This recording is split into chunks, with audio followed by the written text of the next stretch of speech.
Hello, Archie Dunlop here with Talking Astrology with Archie. And in this video, I'm going to be looking at the weekend of January the 11th and 12th, 2025.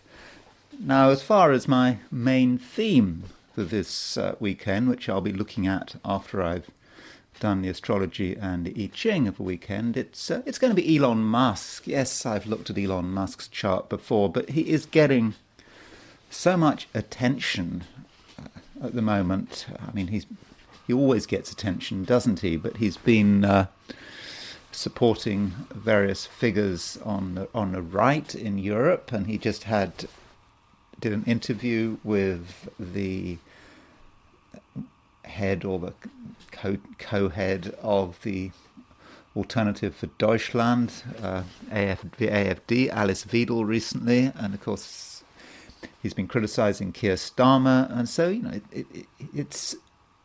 it's important. I think we think again about Elon Musk, and he is apparently the richest person in the world. So in terms of the thumbnail of this video, I've got a picture of a statue of Julius Caesar, and Julius Caesar, like Elon Musk, was a Cancerian, and so perhaps we need to think about people who have huge amounts of power who, maybe are Cancerians. Now, as far as ancient Rome was concerned, Julius Caesar was not actually the richest person in ancient Rome. I think that was Crassus. I think Crassus was he was killed fighting the Parthians, so that's what happened to him. But he was perhaps trying to atone for his wealth, trying to do something, make himself not just about money. But let's first of all look at what's happening over the weekend. As always, if you like this video, I would be really grateful if you were to like it. Indicate that you liked it by pressing the appropriate button, and if you're not subscribed, I would be extremely grateful if you were to subscribe. Anyway, let's look at what's happening today. So here is the chart for the weekend, set for midnight on Sunday, January the 12th, which is of course the center of the weekend. As always, set for New York time, and you can see that at midnight New York time, middle of a weekend, the moon is at 0 degrees 21 Cancer. So if you're in the Americas, we can say that on Saturday the moon is in Gemini, Sunday moon is in Cancer. So you could say that Saturday and Sunday are very different days. With moon in Cancer, with moon in Gemini on Saturday, there is a sense that we perhaps have something to say, and maybe we're able to avoid the emotional atmosphere. I mean, we mustn't forget we have got a lot of planets in water signs now. We have got Venus in Pisces, Saturn in Pisces, Neptune in Pisces, Mars in Cancer, and so with moon in Gemini on Saturday, we can perhaps hold some of it off and perhaps use our mind and not get totally caught up in the emotions around us. Then, when the moon goes into Cancer, it really does become quite an emotional time on Sunday. There's a lot of feelings on Sunday with 5 of the 10 planets in water signs, and indeed with 4 traditional planets in water signs. So that might be a time perhaps when we can be a little bit more passive, when we need to maybe soak up the emotional environment. Now, as far as specifics are concerned with the moon moving into Cancer, the exact time it moves into Cancer is 4:24 a.m. on Sunday, London time. So if you're in Europe, did I say sun going to Cancer? I meant moon going to Cancer. Moon going into Cancer. So if you're in Europe, then very early on Sunday morning, before dawn, the moon goes into Cancer. So like the Americans, you can regard Saturday as moon in Cancer, moon in Gemini, Sunday as being a moon in Cancer day. Now, if you are in Australasia, then on Sunday the moon won't go into Cancer until probably the late afternoon. I mean, it depends exactly on your time zone. So there is a bit of a difference. So in Australasia and East Asia, I suppose most of the weekend the moon will be in Gemini. So there's a slightly different experience of the weekend there. Now, as far as aspects are concerned, on Saturday, the main aspect is Moon square Saturn. And that means we've got Moon in Gemini square Saturn in Pisces. And, that aspect, isn't great. It's about perhaps having to come to terms with some kind of limitation. Things don't move quite as fast as we'd like them to move. That's Moon in Gemini, looking for movement, looking for action, trying to say perhaps what's on its mind, but it hits Saturn. And so there may be some restrictions on Saturday. And so in that sense, the moon moving into Cancer might be something of a relief, especially when the moon moves into Cancer. It fairly soon after makes a trine to Venus, and so moon in Cancer, trine Venus in Pisces it's a nice aspect, and it supports us in a sort of social sense, and sort of we can get on with people. And I think for most of us, Sunday is likely to be a happier day than Saturday. Another thing happening on Sunday is that Mars is making a trine to Neptune. I mean, Mars trine Neptune, depends what you try and do with it. I mean, Mars trine Neptune, you could say, well, Mars is about how you try to assert yourself, and trine Neptune means perhaps you should be asserting yourself in a rather indirect kind of way, or perhaps it says something about what you should be focusing on, things of a spiritual nature, things which don't require huge amounts of action, that might be more subtle. If you try to assert yourself directly with Mars trine Neptune, especially as Mars is retrograde, it might not get anywhere. It's just too complicated, and I think that you really have to take into account the emotional environment. So, that's the broad picture over the weekend. There is another aspect that's starting to creep in. I don't think this aspect becomes exact until Monday, but I think we're starting to feel it certainly by Sunday, and that is that Mars is starting to make a semi-square with Jupiter, and that Mars semi-square Jupiter is about trying to do something, having a lot of energy and perhaps not knowing where to put it. Remembering also that Mars is trine Neptune. Yeah, Mars trine Neptune is telling us how best to use our energy and to be quite subtle about it, and not to feel that we have to go for anything too direct. But that semi-square Neptune might tempt us to take something too far. So if by the end of the weekend you feel that you're really brimming with energy, you want to make something happen, you do need a little bit of restraint, I think. Now, we do have Venus on a fixed star, and I'm not someone who is particularly obsessed with fixed stars. I don't have the meanings of all the fixed stars sort of in my head memorized. Okay, the big ones like Regulus and Algol, yes, but when you've got Venus conjunct Skat, S-K-A-T, I'm not quite sure what that means, at least without looking it up. You'd think Venus conjunct Skat doesn't sound great, does it? Skat. That's not a great place for Venus to be on, just by looking at the sound of the word. So I had to look it up. What does Venus conjunct Skat actually mean?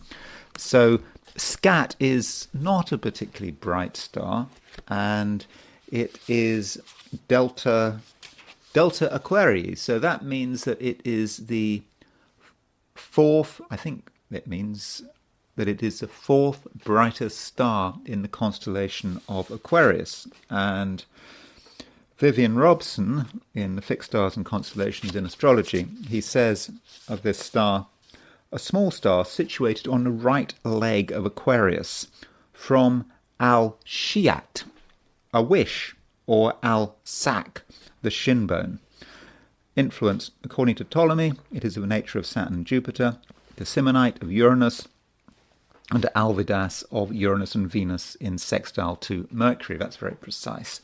It gives good fortune and lasting happiness. So Venus conjunct Skat is actually good news. I mean, particularly if we say al-Shiat means a wish. So I suppose you're supposed to make a wish under a star or under a wandering star or whatever, or is it under a shooting star? I don't know. And in terms of what it means when the conjunction is with Venus, it says, with Venus, psychic occult interests, friends among opposite sex, favourable for gain.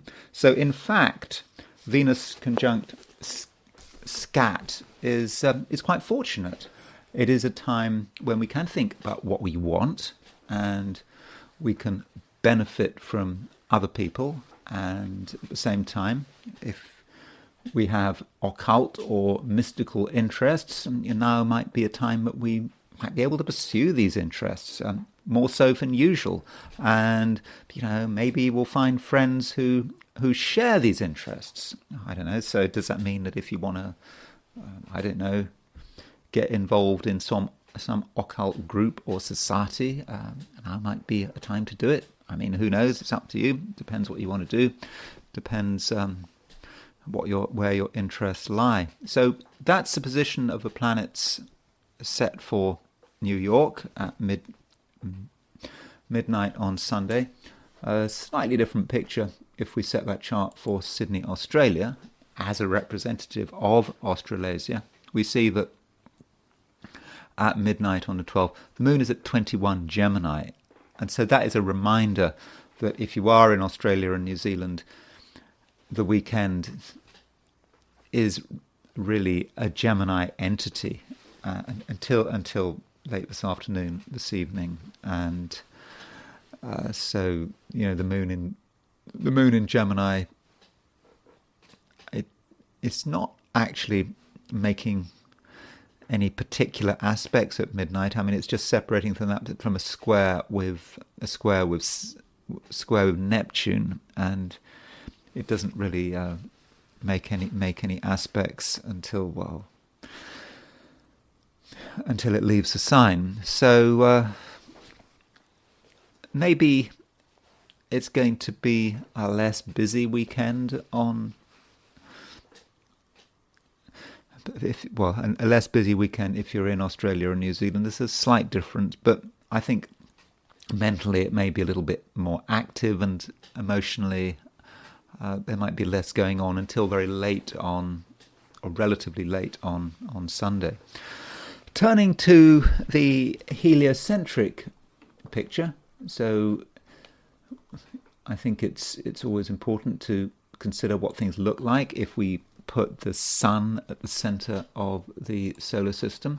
So changing the coordinates to the heliocentric picture. Here we go. So heliocentrically, we still have a grand trine. I mean, for the last couple of days, I've been talking about this heliocentric grand trine, and you can see that Mercury is at 27 Scorpio, Saturn is at 20 Pisces. You've got Neptune at 29 Pisces. So Mercury is making a trine to Neptune, and it's also making a trine to Mars, and so making a trine to Earth. So it's still there, this grand trine. It's still a time when things are happening quickly in the world, and there's not much resistance. So if you start moving, things happen straight away. And Saturn is involved in this grand trine. I mean, you could say with this grand trine that Mars is on the Mercury-Saturn midpoint. You can see Saturn is here, Mercury is there. Saturn is sort of Mars is right between these two planets. So with Mars on the Mercury-Saturn midpoint, it may say something about how we communicate. And yet Mercury-Saturn can be a bit harsh in terms of how it communicates, because it just feels that something is restraining it, or restricting us. And so Mars wants to break through these restrictions. And I suppose from a geocentric point of view, that reminds us that Mars is trine Neptune. And with Mars trine Neptune, we are not going to get what we want if we're angry and direct.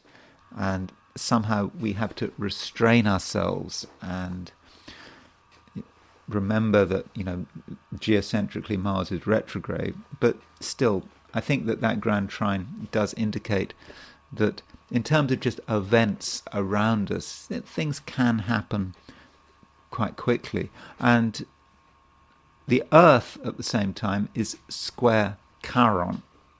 So the planet Earth, on which we live, from the sun's perspective, making a square to Chiron, and it's a somewhat challenging aspect, and at some level we may feel that we do want to do things differently, that we're not entirely comfortable with the way things are at the moment, and we'd like to stand out, but we also know that it's difficult to stand out. And if we're too abrupt, and if we're in too much of a hurry, we could trip ourselves up. So the challenge is to be different, to be a maverick, without damaging our own interests. And of course, Chiron can represent a wound. Perhaps it's the wounded Earth. And perhaps some of us might look at the Earth and ask ourselves, how can we heal this damaged Earth? And maybe if we consider, what's happening to this planet on a sort of an environmental level, we can see the wounds, and these wounds at the moment aren't getting any better, are they? So those are a few thoughts about the heliocentric picture. And one other thing. Mercury is opposition Uranus. Mercury at 27 Scorpio is opposition Uranus in Aquarius. So again, it is the pressure to say something, feeling that we can't say it, but knowing we want to say it, and what gives.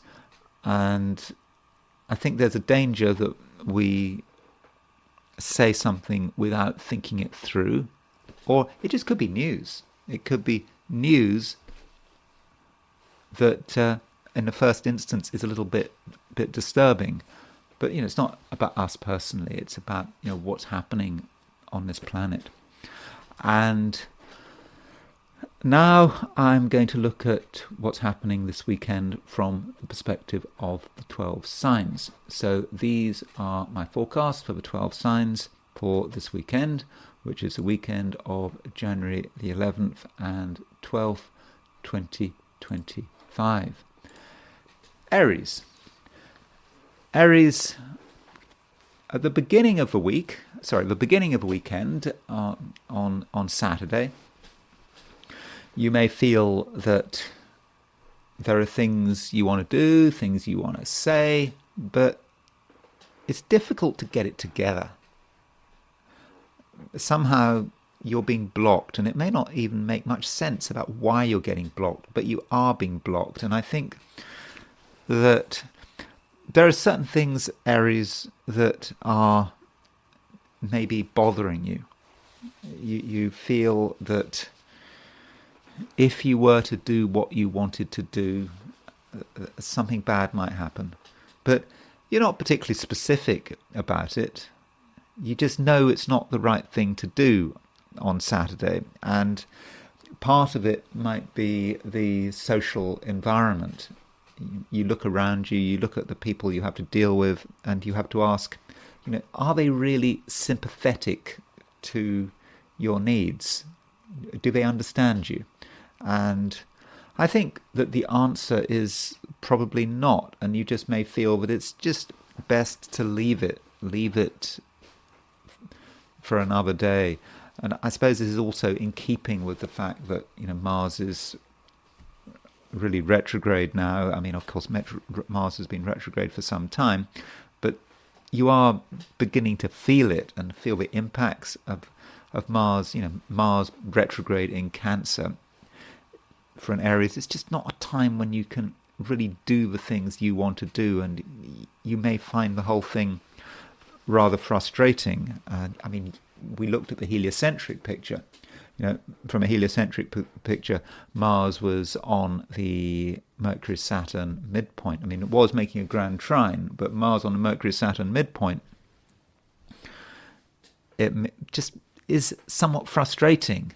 You've got something to say, but is anyone going to listen? And I suppose there's a temptation that you might say something that's quite harsh because it just feels like the only way of moving things forward. And perhaps Aries, it is a question of patience. And then the moon does move from Gemini to Cancer, and with the moon moving from Gemini to Cancer, this might take place late on Saturday if you're in the Americas, very early on Sunday if you're in Europe, late afternoon, or afternoon if you're in Australia or New Zealand, but at least afternoon on Sunday. When the moon moves into Cancer, you perhaps become more realistic. You realize what is possible, and you realize that there are genuine restrictions. There are certain things you just can't do. And I think that overall you become more accepting of the situation. And then the moon moving through Cancer makes a trine to Venus, starts making a trine to Venus. And I think that moon trine Venus on Sunday really helps you to relax and get a sense of perspective. And I think a sense of perspective is what you need. And at the same time on Sunday, Mars is making a trine to Neptune. And this Mars trine Neptune, is quite subtle. It's certainly not about taking direct initiatives. But you know this. You start to recognize this. You perhaps didn't recognize it on Saturday, but by Sunday, you start to get a better understanding of what you can do and how best to do it. And so, with Mars trine Neptune, you can perhaps work out how best to achieve your goals. And you can perhaps create a plan, and this plan is going to be something very flexible, and you're not in a hurry to get results. So that's how Mars trine Neptune could work. Another way in which Mars trine Neptune could work is about putting your energy into Neptunian things. So what's a Neptunian thing? I suppose Neptune could be about spirituality and the quest for some kind of spiritual oneness, wholeness, or it could be artistic. Neptune is about the imagination, it's about art, it's about creating something that is ethereal.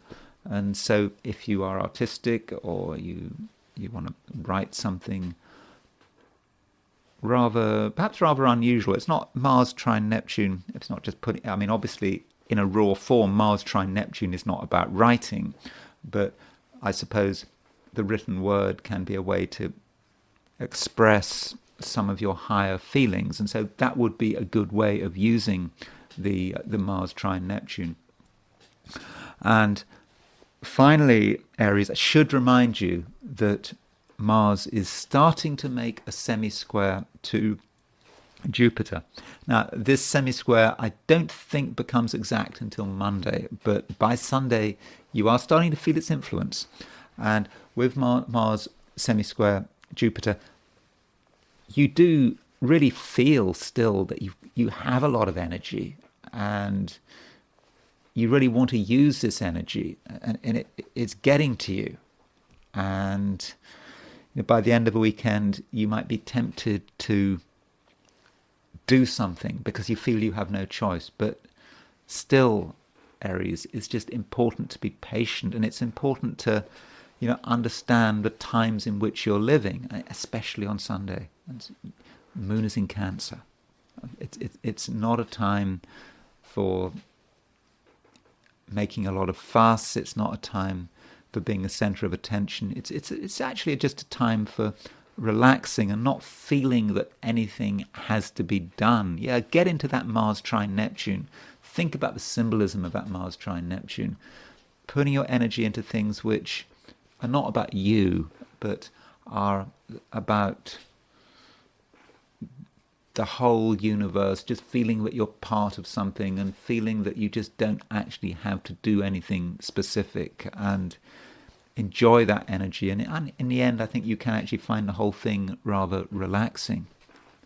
If you don't get distracted, there's nothing you have to do. Don't let anyone make you think there's anything you have to do, especially on Sunday. Taurus. Venus is conjunct Skat. I talked about this in the introduction when I was talking about the general astrological picture. And Venus conjunct Skat is actually good news.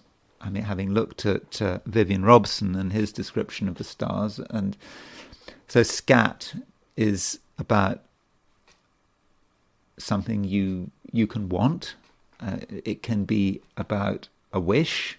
So if you have a wish over the weekend, Taurus, there's something you feel that is missing in your life, then perhaps you can do something to make it happen. I mean, it's no good just making a wish. I mean, one can make wishes all the time, but you have to sort of interact with that wish and think about what you'd like to happen. And with Venus conjunct Skat, it may be a time when you can really benefit from other people. Other people are there for you, and other people have unusual interests. I mean, you might not think they have unusual interests, but actually they might have unusual interests. But maybe, Taurus, you have unusual interests as well. And so perhaps it's a weekend where you can start to discover what people really are interested in, and you might find that there's common ground. And also, with Venus conjunct Skat, I mean, it suggests that you can get on with a wide group of people. And Robson was talking about the opposite sex, so getting on with people of the opposite sex, for whatever reason, maybe no reason at all. Venus conjunct Skat seems to help that. And it makes sense that Venus is in an extra good position, and it's not just because of Skat, it's because Venus is in Pisces. And I think you're starting to feel, I think, some of the benefits of Venus being in Pisces. Venus is exalted in Pisces, and so this is more evidence that you really can enjoy yourself, feel happy in other people's company. And this concept of wish doesn't just come from the fact that Venus is conjunct Skat. It's also from the fact that Venus is in Pisces, and it's in a part of your horoscope that is often connected with hopes and wishes. So, Taurus, think about what you'd like to happen. Not in the sense of ambition. It's something more serious than that, something which goes beyond material ambition. And you're thinking about, what kind of future you'd like to live in. I mean, I understand that there is a lot of negativity around us. I'm not being specific to Taurus. It is difficult times. We've got Jupiter making a square to Saturn, and I suppose many of us are concerned about the business cycle and the economy and what's happening in society and whatever. But Taurus, I think it is a time when you can be optimistic, and when you can also think about what kind of life you'd like to live. And so the steps you take now might get you closer to that kind of life. And so that is, I would have said, something to be welcomed. And the Pisces emphasis is further supported by the fact that the North Node is entering Pisces. So this happens, I think it's depending on your time zone today or tomorrow. You can see that at midnight, something I should have perhaps mentioned in the introduction, that at midnight the moon is at 29 degrees 57 Pisces. And so for the next year and a half, the North Node will be in Pisces, and it's perhaps a new challenge for you, Taurus. It's a time when you perhaps do have to think more about where you are, where you are in society, and what your role is, and what kind of society you actually live in. And other people are a reflection of that. It may well be that at the moment other people don't seem to be important to you or too important to you. So when I do these horoscopes, for all of the 12 signs, I often talk about the group and other people and your friends and your associates. And when I say those words, I sometimes wonder, how appropriate is that really? I mean, I think it's a general case that as people get older, as they sort of move beyond their early 20s, their circle of friends often diminishes. I mean, maybe that's just my perspective, but I think it is a general case. And people start talking about their friends as being really important. When they're in young adulthood, but inevitably the circle of friends does diminish. There are less people that one spends a lot of time with, and perhaps one focuses more on one's family. But still, always, the people you associate, the people you choose to get advice from, they should be important, even if they're not important. And there are always ways of getting in touch with new people. And I think that with this North Node moving through Pisces, that may be part of the challenge over the next 18 months. So if you're feeling that you don't have any friends, that you don't have any people that you can sort of bounce ideas off, anyone that you can really contribute your knowledge and experience to, well, maybe the challenge here is to make a change. Maybe it's a group of people you have to meet with, or rather you should be meeting with. And it may be that there's a sense of common goals, that you might have things that are important to you, maybe of a political or of a cultural nature, and now might be the time over the next 18 months when you can start to pursue the matter. I mean, but it just may be a little bit of a challenge. I mean, I think that the line of least resistance with the South Node moving through Virgo might be to just focus on yourself and what you can do and making sure you get it right. But that's not what it's about. It is about society. It is about the collective. And I actually think that Venus making a conjunction to Skat actually reinforces this change. Venus conjunct Skat can be about other people, and it can be about people who share your interests. So I think, Taurus, this weekend, you've at the very least got something to think about.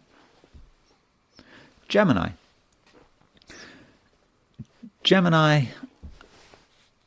the North Node. I should have mentioned the North Node in the introduction to this video, but I didn't. I sometimes kind of disregard the North Node. I mean, I always see where it is, but sometimes I sort of look away. But the North Node should not be underestimated, and the North Node is moving into Pisces, and it stays in Pisces for some time. I mean, just to give you an idea of how long the moon is, the North Node is in Pisces for, which I should have checked up before, but while I'm here, let me see, North Node is in Pisces. It moves into Aquarius sort of end of July 2026. So that's when it moves into Aquarius. So yeah, end of July 2026. So in other words, for the next 18 months, North Node is in Pisces. And from a Gemini perspective, North Node in Pisces is about how you think about your ambitions. That's one way of looking at it. It's how you project yourself. And the North Node is about where you should be going to. And the South Node, by contrast, is where you should be moving away from. So with the North Node in Pisces, do think about your ambitions. So it may be, Gemini, that you feel that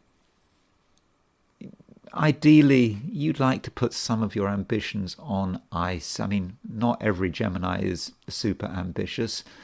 You might feel that you've done your bit, you've taken things as far as you can, and now might be a time where you maybe want to relax, where you feel that you want to retreat. I mean, that could be how Gemini feels it. But with that North Node in Pisces, there is some kind of obligation.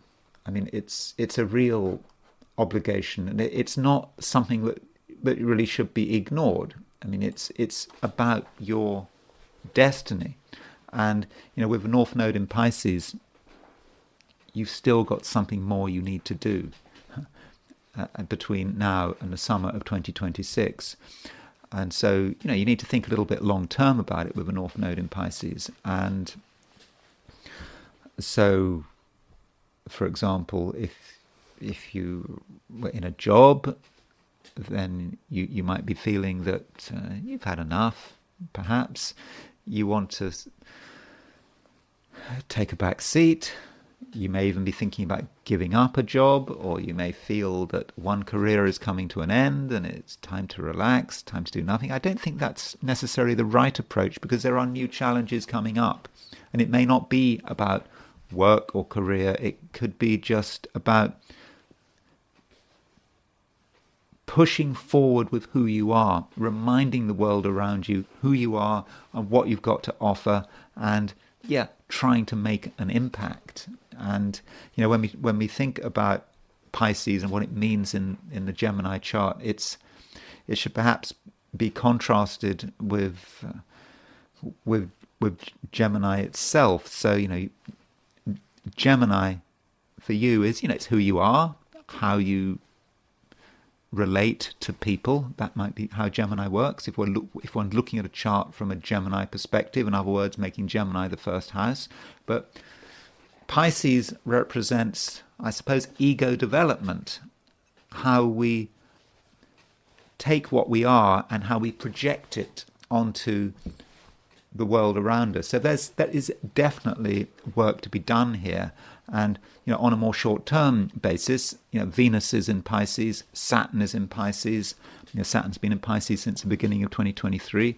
So with Venus in Pisces, really do consider how you can project yourself over the next few weeks. And I think it's kind of nice that Venus is in Pisces, because it kind of gives things a kick start. It allows you to get going on your ambitions, and I think it allows you to interact with people who are supportive of your ambitions. And so, I mean, I know it's a weekend, that you perhaps wanted to just relax and let the clouds go by, but I don't think that you should be complacent, because there are things to think about, and maybe there is work to be done. And on Sunday, we have the moon moving out of Gemini, moving into Cancer. Okay, depends on your time zone, but one way or another, Sunday the moon is going to go into Cancer. It might be late on Sunday if you're in Australia or New Zealand, but with the moon in Cancer, that's perhaps another reminder that, Gemini, there are things you need to do, want to do, and you want to get going on it as soon as possible. And you may be thinking about money with Moon in Cancer. You may be thinking about what you can do to make more money, raise more money, give yourself an increasing sense of security through money. And so that could be a way it works. Now, having said all this, I don't want you to take things too far. There's some danger that you could take things too far. I mean, Mercury is actually opposition the Mars-Jupiter midpoint. You can actually see this on a chart. There's Mars. Sorry, did I say Mars-Jupiter? Yeah, that's right, Mars-Jupiter. So there's Mars, there's Jupiter, and you can see Mercury is right opposition that. You can actually see that by eye. And so with Mercury on the Mars-Jupiter midpoint, you are feeling that you really do have to do things. And certainly by Sunday, you're feeling that something has to move, something has to happen with that aspect. And just because you feel that something needs to happen, just because it occurs to you that something should happen, doesn't mean you should just get on with it. It doesn't mean that you should do the first thing that comes to mind. You do need to have a bit of subtlety. And action, Gemini, it first of all takes place behind closed doors, behind your visage, but it takes place in your mind and in your feelings, and you work things out, and you start to understand yourself, and you understand the limitations of the world around you, and it does take some time, but eventually you get a handle on it and you realize what you can do. And so I think that Mercury opposition the Mars-Jupiter midpoint is useful, but just don't do the first thing that comes to mind. Do have a little bit of patience, but not too much patience. Cancer.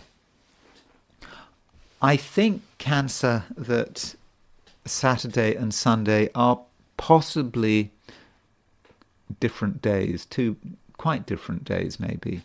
So on Saturday, I don't feel that there's too much that you want to do. I think that you feel that you need a bit of space, and you would perhaps like to explore your own ideas in your own way, and I don't think you necessarily want to get too close to any one particular person.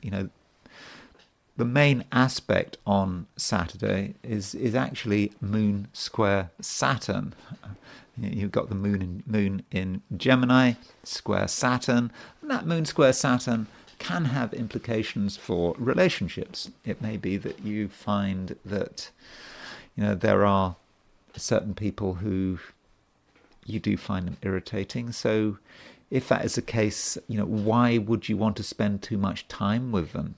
It may be that you want to explore your own individuality, and if you spend too much time with another person, you might find it rather draining, and you might reach a stage where there is perhaps some kind of mini conflict. And that aside, it just may feel that on Saturday nothing is happening, things just aren't moving, things aren't going anywhere.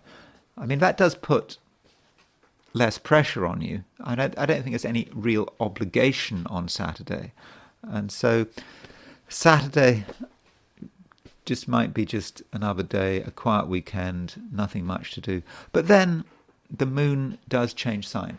The moon moves from Gemini into Cancer. Obviously, moon moving into your sign, and moon moving into moon moving into Cancer, and then it makes a trine to Venus. And that trine to Venus, I would have said, was really very fortunate. It allows you to be, I think, more relaxed, yes, but also more interactive. I think on Sunday it's going to be much easier to deal with people, to talk to people, particularly people who are close to you, Moon trine Venus.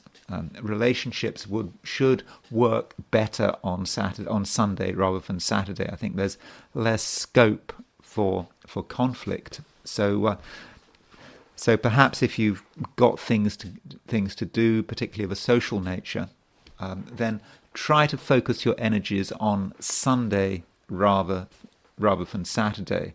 And if you're in Australia or New Zealand, focus your energies late on Sunday, because it's not until late on Sunday afternoon, that the moon moves out of Gemini and moves into Cancer.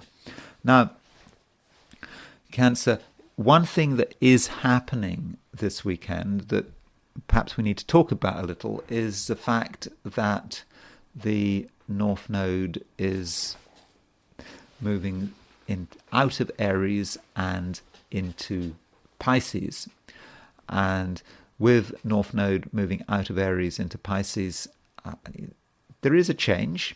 I think in some ways, in a general sense, this puts less obligation on you. I think that, over the last 18 months, Cancer, you perhaps often felt you had an obligation to take the lead, and people may have looked to you for advice and leadership, and you felt perhaps in terms of your work or however you were trying to proceed with your ambitions, that you did have a certain sense of obligation. It wasn't just about you, it could have been about the past. Perhaps you were looking at a parental figure and you felt the power of this parental figure. Even if this parental figure is long dead, you still felt that power, probably more likely to be the mother than the father with this North Node in Aries. But you felt that. But now things are changing. North Node is moving into Pisces, and so that also means that the South Node is moving into Virgo. So how do we see that? Well, the North Node is the way forward, and the South Node represents the past. And I think that over the next 18 months, between now and July 2026, as the North Node moves through Pisces, you should be trying to see the big picture and not get too focused on small details. I mean, that's South Node in Virgo. South Node in Virgo can feel that the facts have to be right. That if you've got one fact wrong, then the whole thing folds in on itself. But I think it's encouraging you to take a top-down approach rather than a bottom-up approach. So with a top-down approach, you first understand the big picture. You understand who you are, what you believe in, the broad concept, and having done that, you start to focus on the details, make sure that everything is tied up, is in the right place. But even if you find something that doesn't fit, that doesn't mean you overthrow the whole system, because at the moment you are looking for a wider system, and that is North Node in Pisces, and it may well have something to do with spirituality, just believing in something. I mean, I know that at the moment, belief can have a bad name. We shouldn't believe in things. We should always ask questions. It's bad to have inflexible concepts. Well, a concept needn't be inflexible, but I suppose with North Node in Pisces, we're talking about perhaps a belief system which can deal with inconsistencies. I mean, I suppose that's a definition of a good belief system. Whether it's a spiritual belief system, a religion, whether it's an ideology, political beliefs. It needs to be broad, but it needs to be flexible enough to deal with inconsistencies. Obviously, if you believe in something which is just crazy. Apologies if you believe in the flat Earth, but let's say you happen to be a flat earther. There are people that devote their lives to supporting the idea that the Earth really is flat, and they look for every evidence they can find that the Earth is flat. And there are clearly inconsistencies with this theory that the Earth is flat. So that's not a good belief system that you should be putting your efforts into. But it's just a belief system that does have a certain amount of flexibility. I mean, it's also about something that is giving you comfort and a sense of purpose and a sense of oneness. And so that is, I think, something to work on perhaps over the next 18 months. Of course, I'm not telling you what to believe in, that is up to you, but you should be looking for connections, and you should be looking for what makes sense, what things come together. You shouldn't necessarily be spending too much time looking for differences and thinking it's somehow a good idea to ask too many questions. Yeah, sure, it's a good idea to ask questions to an extent, but if you ask too many questions, you end up getting nowhere, because you're making it impossible to find some sort of broader system. And so, that is a note for the future. But as far as this weekend is concerned, there are planets in Pisces. It's not just the North Node. And, we've got Venus in Pisces, and Venus conjunct Skat in Pisces. And I think that Venus conjunct Skat in Pisces may be a time when you can interact with people who have similar views to you. You might be able to learn something from them. And so, don't discard the social dimension, especially on Sunday. I mean, Saturday could be a bit problematic socially, but on Sunday, I think that you can meet interesting people, and they might remind you of what the overall quest is going to be over the next 18 months. Leo, we have the moon moving into Cancer. Certainly on Sunday, the moon moves into Cancer. And on Saturday it was in Gemini. But whether the moon is in Gemini or Cancer, I think that this possibly gravitates against having a sort of a wild social weekend. I mean, on Saturday you might feel that you like to be socially active, but I think it's going to be somewhat unsatisfying. I mean, on Saturday we have a square between the moon and Saturn, and then as you move into Sunday, moon moves into Cancer, and it's just a time when you're not really in the mood for having to deal with other people and their problems and their demands and their issues. And maybe you should try as far as possible to be quite self-reliant, and it might be a time when you need to get into a certain amount of contemplation.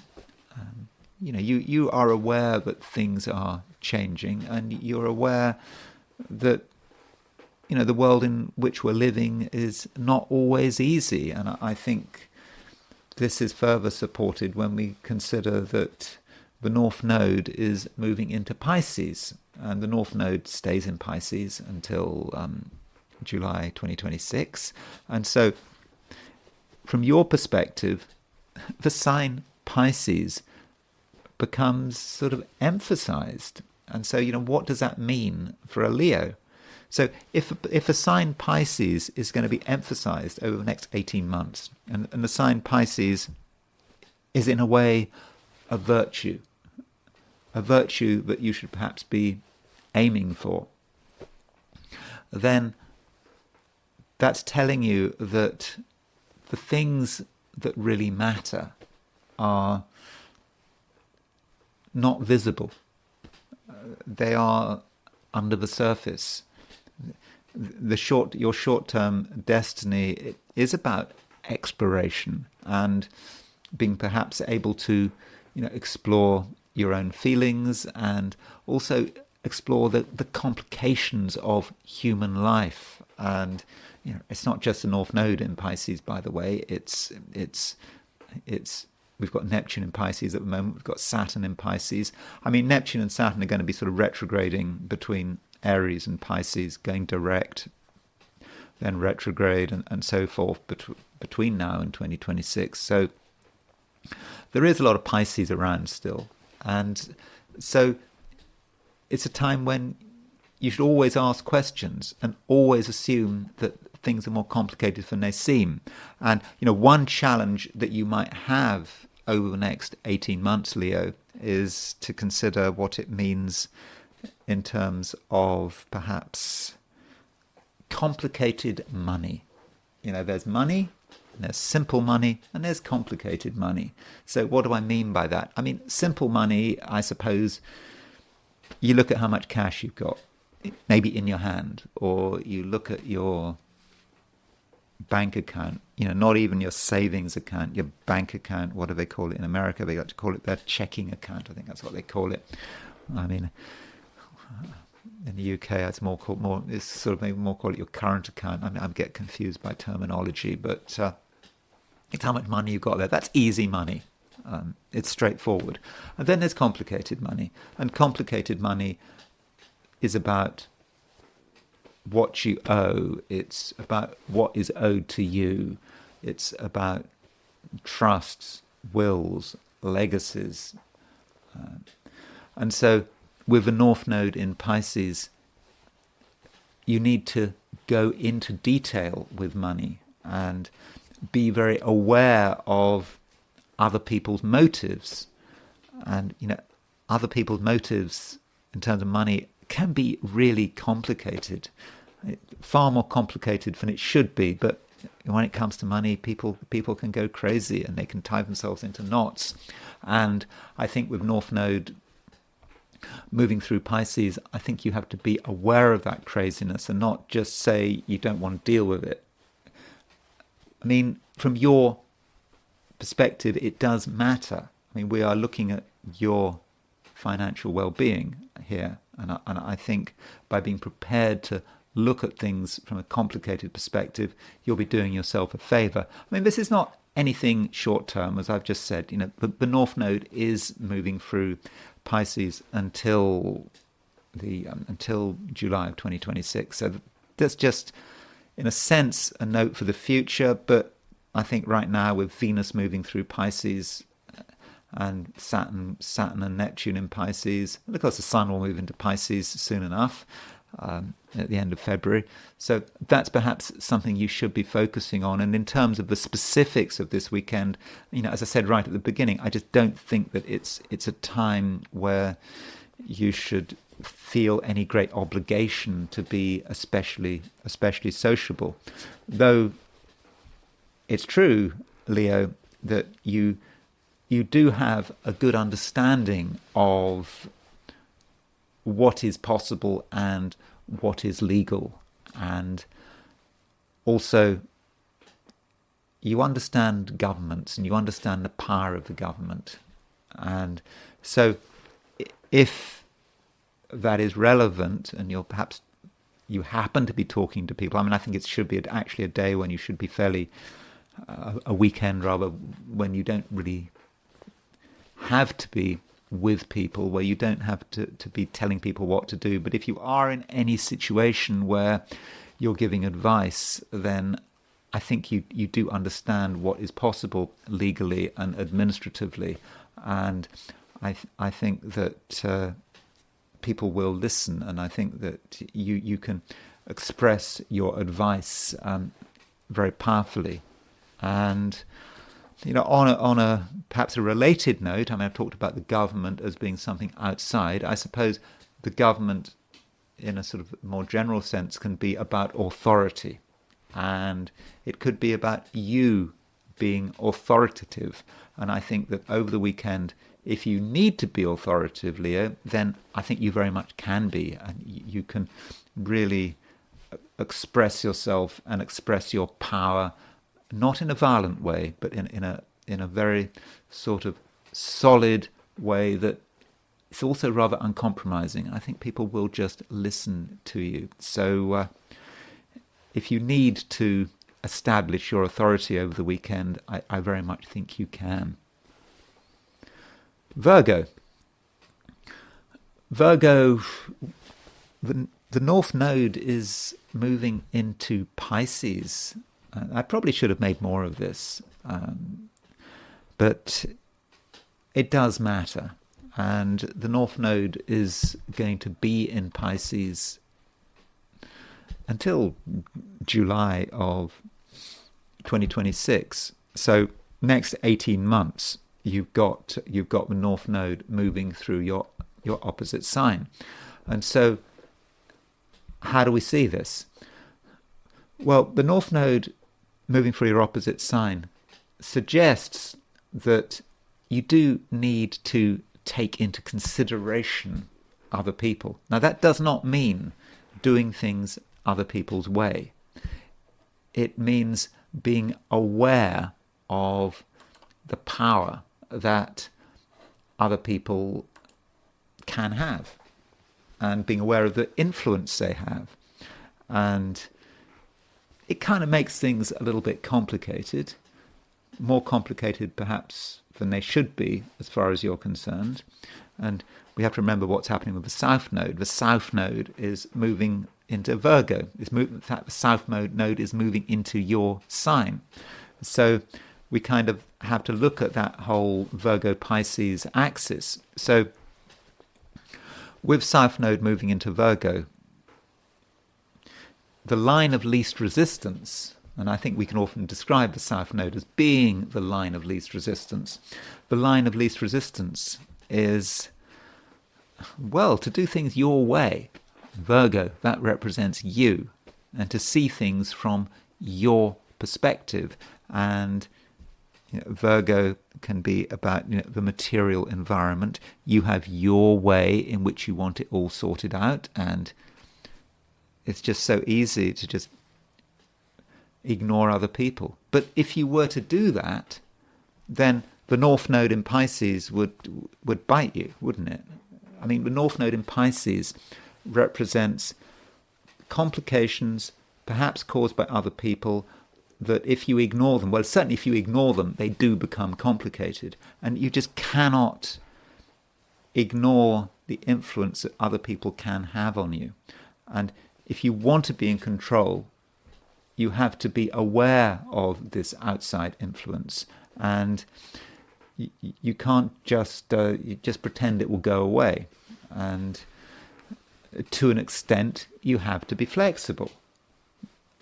But flexible doesn't mean compromising anything, doesn't mean giving anything away. It just means accepting the world in which you're living. And, the North Node is actually going backwards. Obviously, the North Node, by and large, always goes backwards. I mean, it's a true North Node, so there are times when it appears to go forward. But the North Node is actually making a conjunction to Venus soon enough. And with that North Node, not Venus, Neptune. North Node is making a conjunction to Neptune. And with that North Node conjunct Neptune, sure, other people can be confusing. I think they're already starting to become confusing. Other people have their way of doing things, and it often doesn't make sense.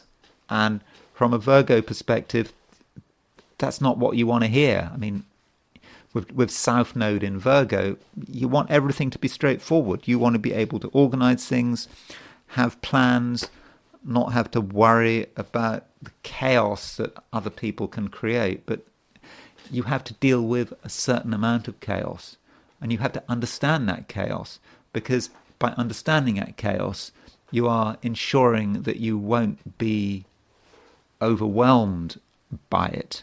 So that's the South Node, that's the North Node moving into Pisces. It's a kind of a longer term trend, but I do think that I had to say something about it.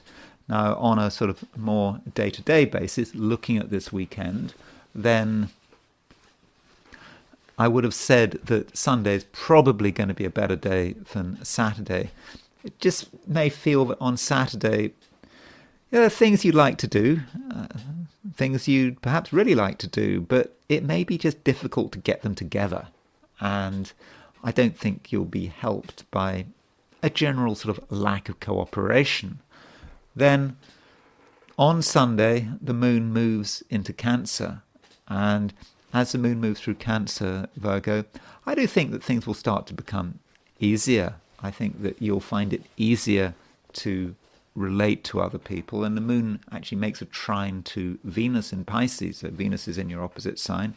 In Pisces, it's conjunct that fixed star Skat. And so with the moon trine Venus, I think that you can have good contacts with other people, and you can find other people interesting, and you may be able to learn something from them, and their perspective may be particularly interesting. It may give you a different view which you can perhaps benefit from. So in terms of the action this weekend, particularly the social action, I would have said that ideally you should try to be focusing on Sunday rather than Saturday.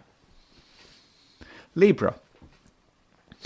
Venus is your ruler, and Venus is on this fixed star Skat, and it's not a very nice name, Skat, is it, for a fixed star? It sounds bad, but actually Skat is quite a fortunate fixed star. It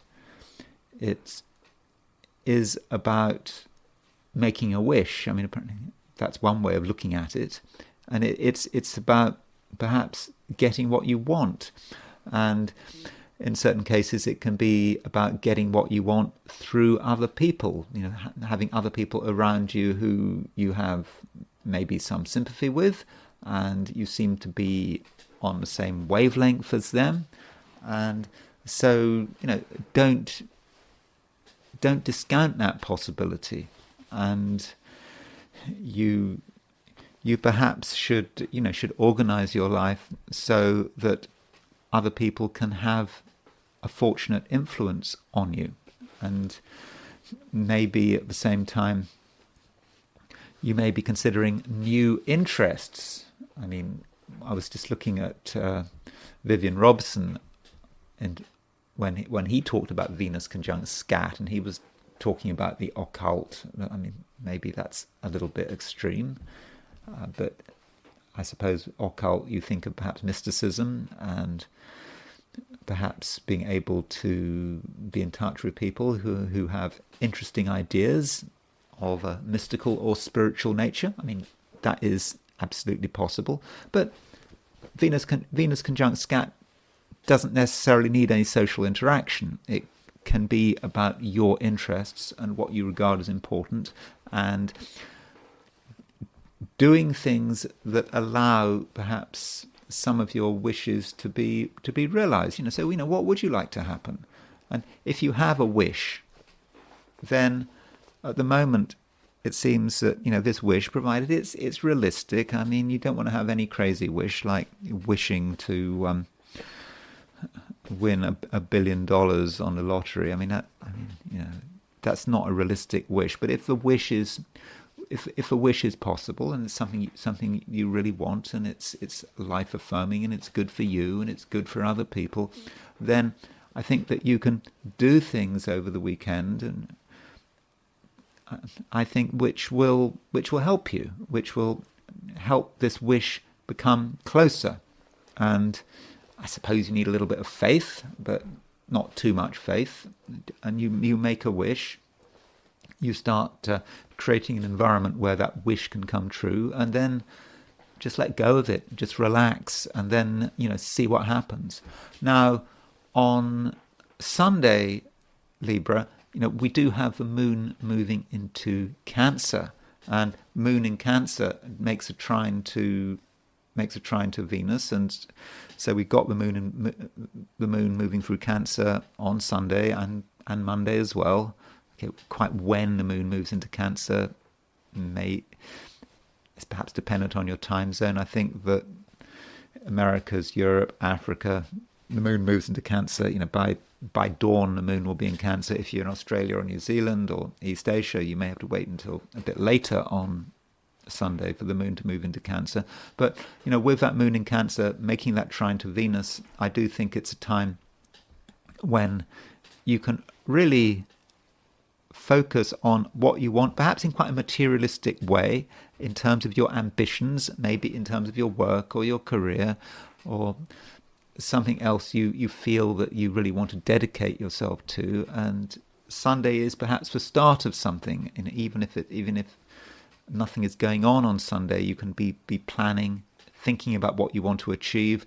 And I do think that by the end of a week, things really are starting to move for you. So I think there is, real sort of cause for optimism here. I mean, it's not about necessarily massive excitement or feeling that you're immediately lucky, that things are sparkling with energy and action. It's not quite like that. It is a bit slower and more methodical, but that's the way it is. And if you can be slow, methodical, and optimistic and ambitious, then Libra, I think you're going to be able to get what you want. And I think that you should get a relatively high level of support.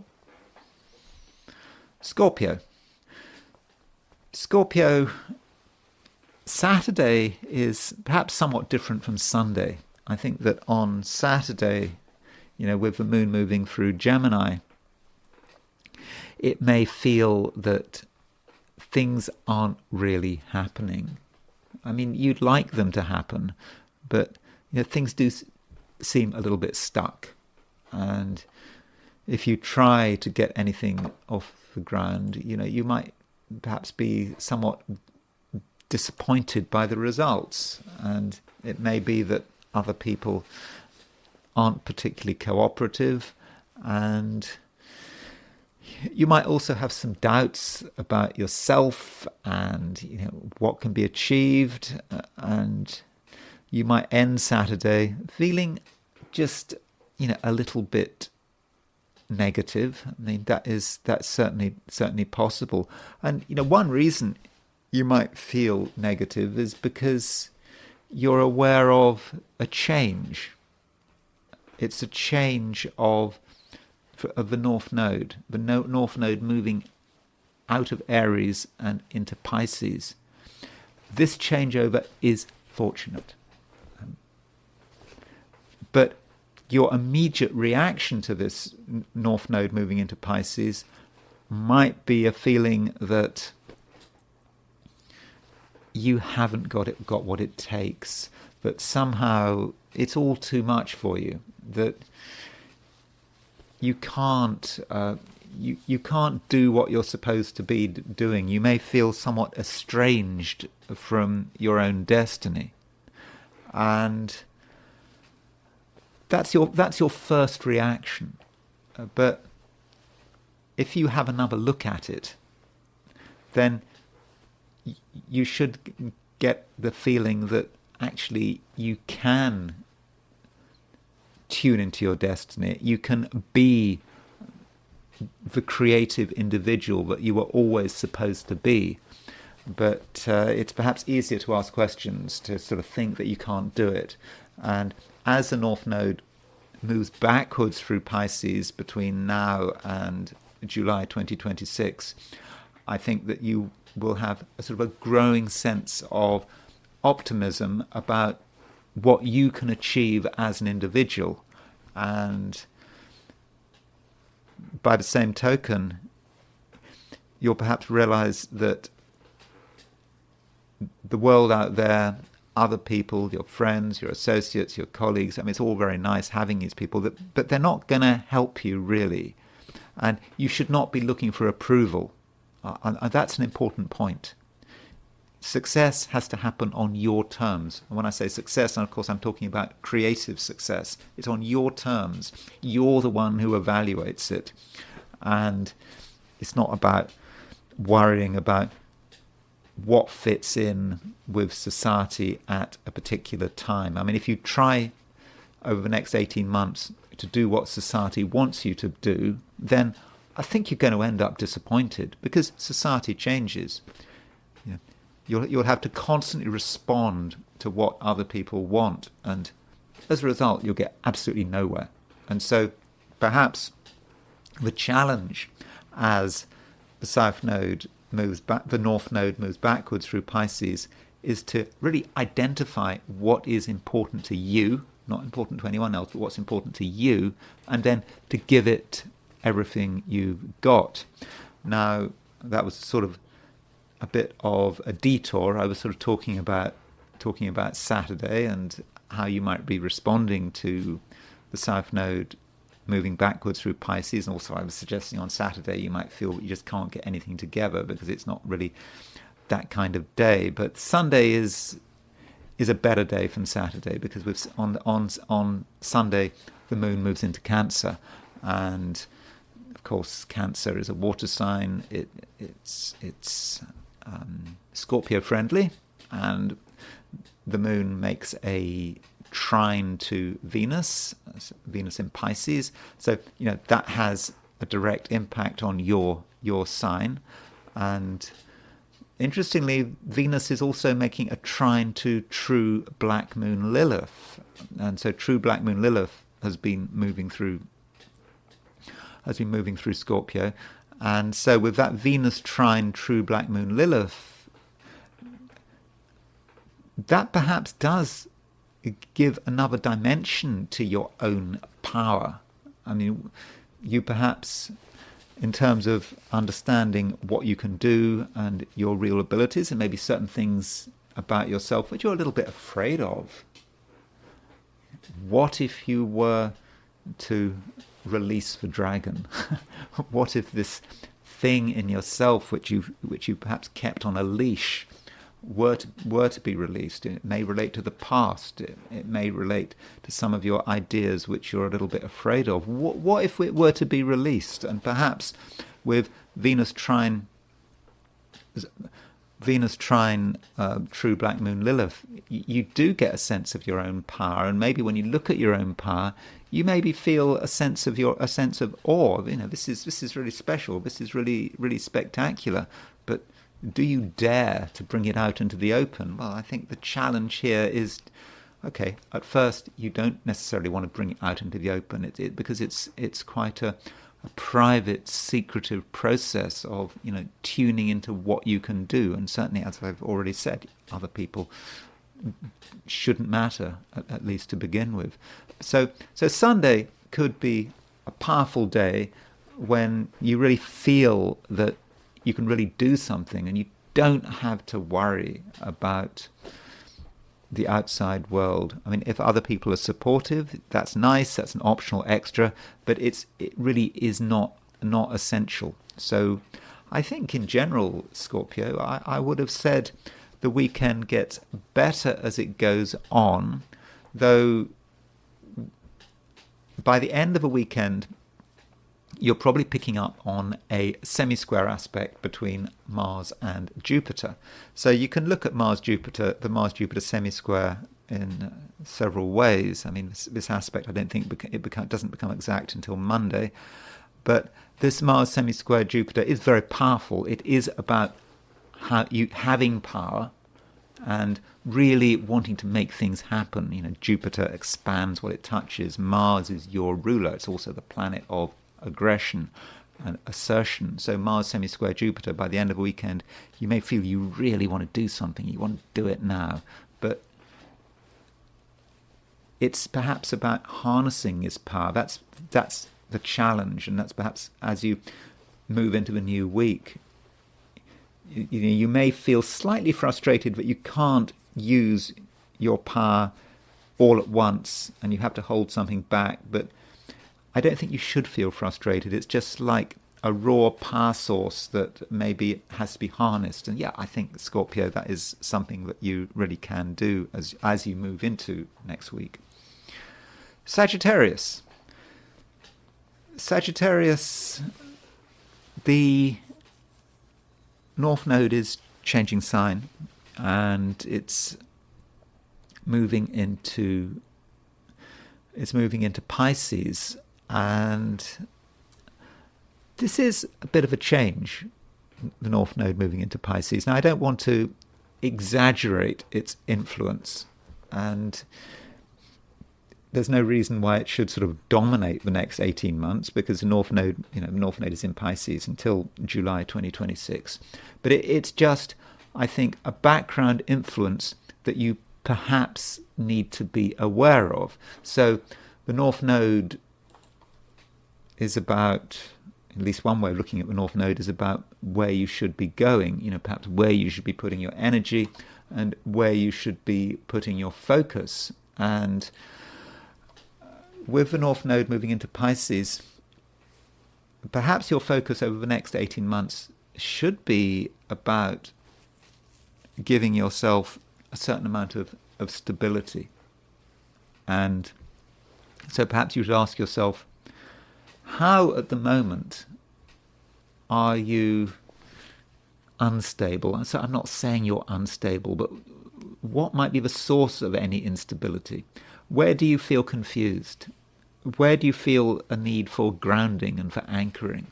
And how would you like things to be in 18 months? And with the North Node moving through Pisces, I think Sagittarius, it's a time where you do have to give yourself an extra sense of security.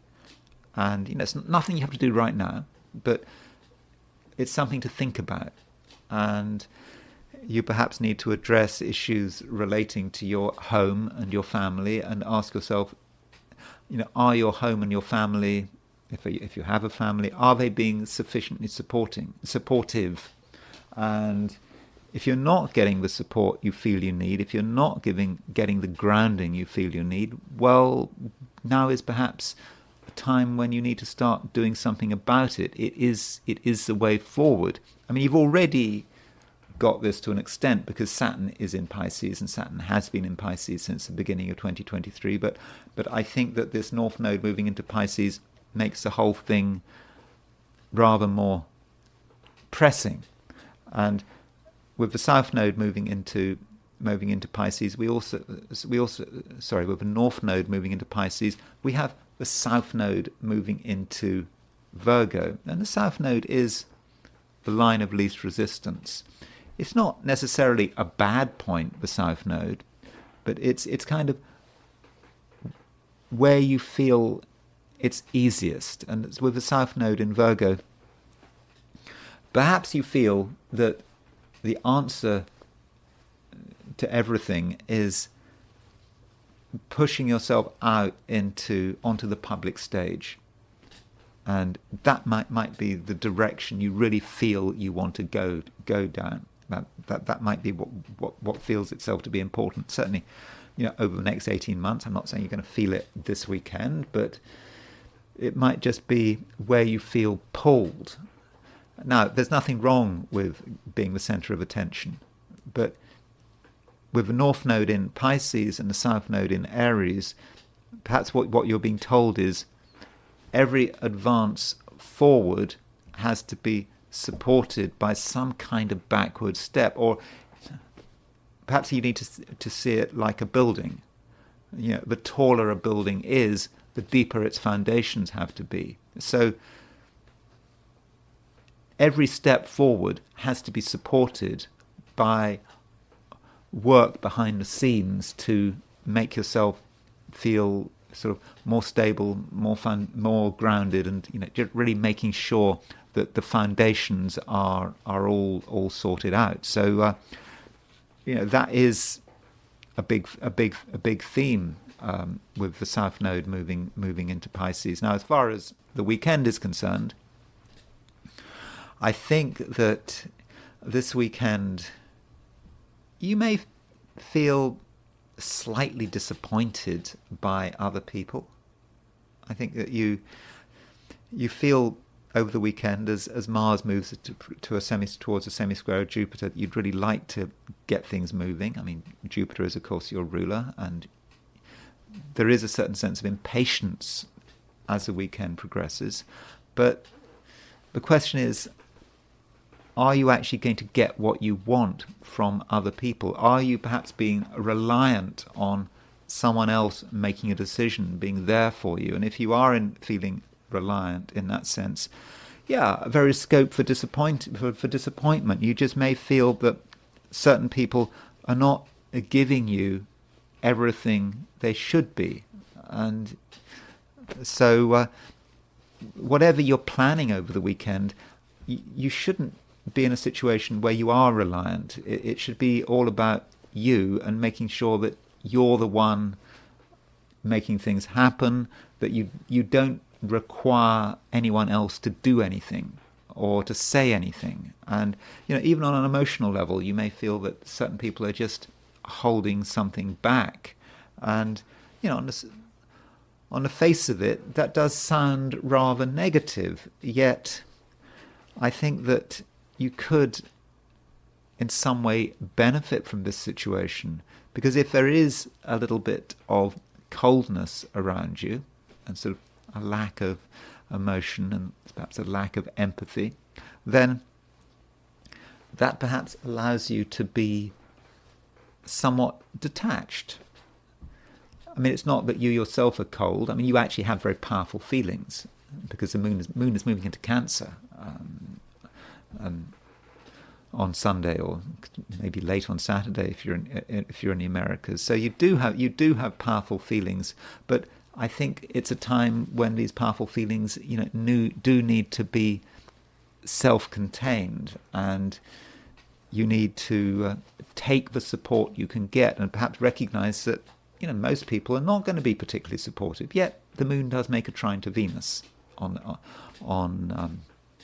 Sunday, and this moon trine Venus does suggest that in the end you find a minimum level of support. You find someone who is on your wavelength, who does understand you, who there is an emotional rapport, and you just have to recognize that not everyone is going to be supportive, and it's better to have one person who is completely supportive than 10 people who are just half-hearted.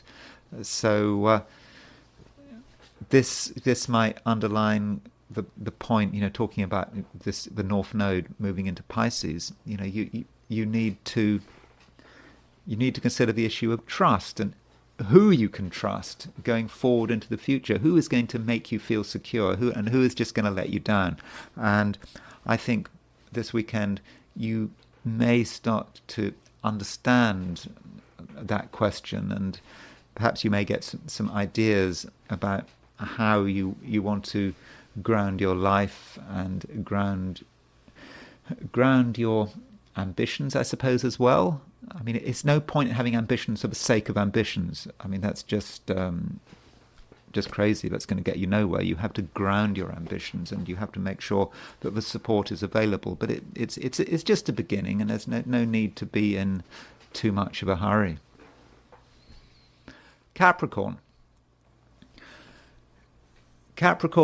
this weekend the moon is moving from Gemini into Cancer, and so with the moon moving through Gemini on Saturday, you may feel that there are things perhaps that you need to complete.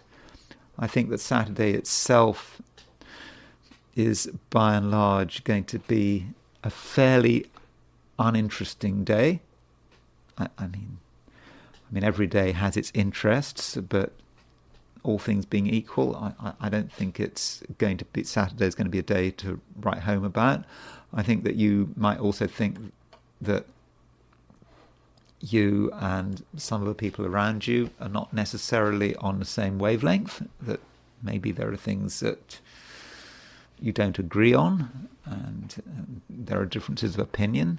So maybe you shouldn't get yourself into a situation where disagreements can come out into the open. So, it's not perhaps a time for discussing controversial issues on Saturday. I just get on with whatever you feel is important, and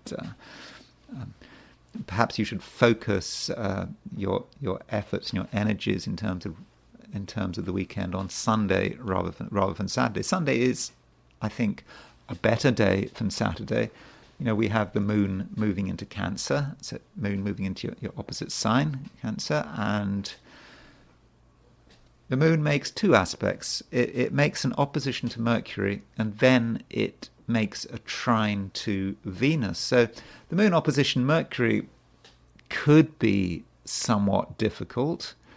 I mean, it's across the main axis of your chart, and moon opposition Mercury may be about discussion, it may be about a conversation, it may be about a difference of opinion, and perhaps realizing that someone sees things completely differently from you, and you might take that seriously. If someone has ideas that are different from you, why are you having anything to do with them? Perhaps you're surprised. Perhaps a person you've known for a long time, you realize that they're like everyone else. They've got strange ideas, and that might be a little bit disturbing. But moon opposition Mercury is asking you to sort of get things in perspective. And just because someone disagrees with you doesn't mean that you should necessarily write them off, and you shouldn't take words and ideas too seriously. And then the moon, having made the opposition to Mercury, it makes a trine to Venus, and that moon trine Venus is just a completely different energy. Moon trine Venus, moon in Cancer, trine Venus in Pisces. That's about finding common ground. It's about things flowing. I think from an emotional perspective, moon trine Venus is really good. So moon trine Venus should be very useful in terms of relationships, and sort of relationships should work very well. Don't focus on facts and ideas and sort of things which do encourage differences of opinion. Just focus on the common ground, and perhaps it might be a good idea on Sunday to go somewhere, perhaps with other people, go on a trip, a jaunt, nothing too serious. But moon trine Venus, perhaps they're in water signs. Perhaps, I don't know, you and someone else could visit somewhere close to the water, maybe go to a river or a lake. I don't know about boating. Is that going to work? I suppose you always have to be careful with water, but moon trine Venus is pleasant. Now, one thing I should mention is the fact that the North Node is changing sign, and the North Node has been in Aries for the last 18 months, and it's moving into Pisces.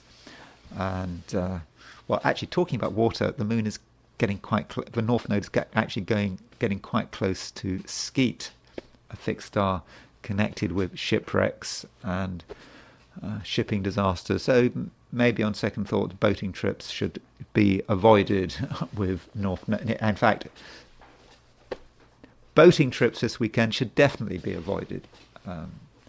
And you need to be careful with water, because I suppose North Node conjunct Skat could in certain situations be some kind of water-related mishap.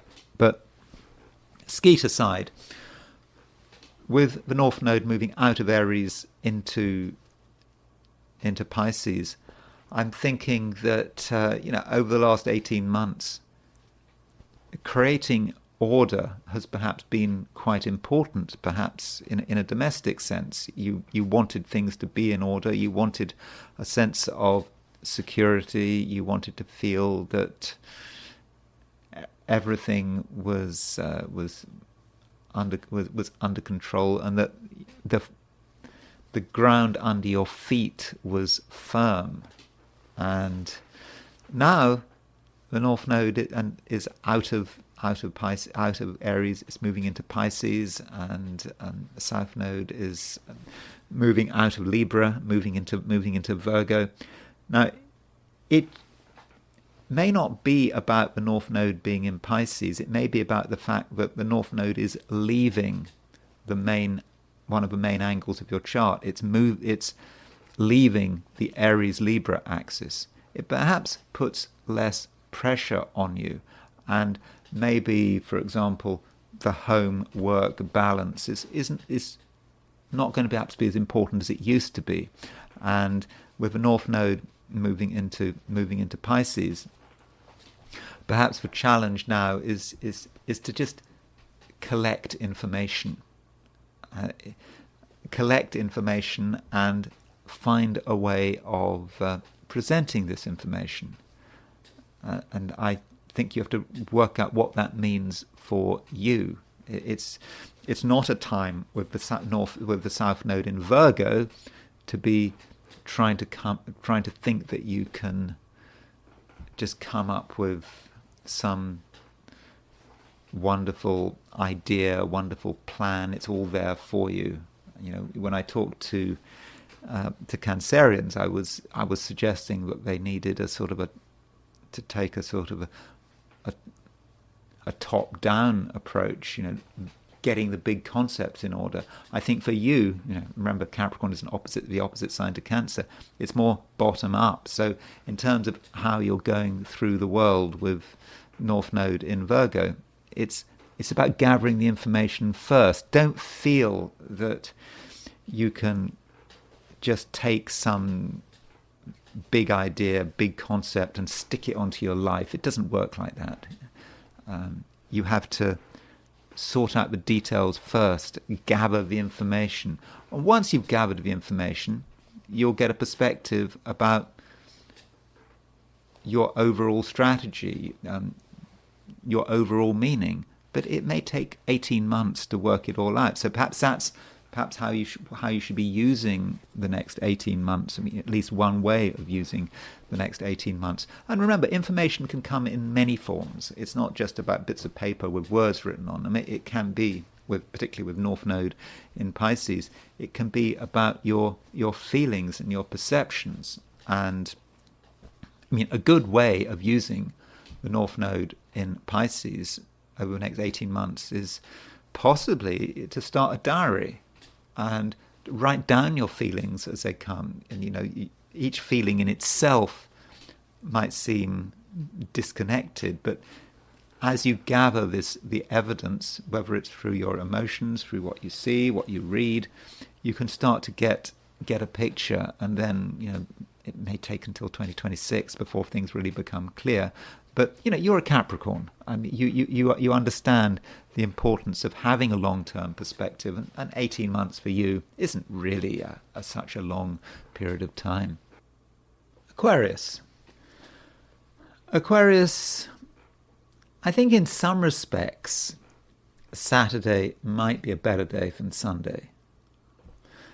I mean, Saturday we have the moon moving through Gemini. I mean, it does make a square to Saturn, but with the moon moving through Gemini, I think that you're going to feel that you have a sense of what you can do, and I think that you'll enjoy things which are of a creative nature, and you don't have to worry too much about making things perfect. And so I just think that on Saturday you have an opportunity to sort of quietly enjoy yourself. I mean, I don't think you can expect anything spectacular to happen, but you just feel that generally it's all okay and there isn't going to be a great deal of pressure. Then the moon moves into Cancer, and I don't know, I think moon moving into Cancer, it may feel that things aren't quite so easy. I mean, it's not that they're terribly difficult, it just may feel that there is a sort of a general sense of obligation, and you have to try harder at things, and that might not be really what you want to do. You just prefer to be doing things in your own way, enjoying a quiet weekend. But a Sunday, you just might have to do things you just don't want to do, and that's just irritating. And that's perhaps all there is to be said about it. Though, just because you're doing something you don't want to do, I mean, doesn't mean to say that it's not useless. I think that you can do stuff which is useful, perhaps strikes you as being boring, even a little bit beneath you.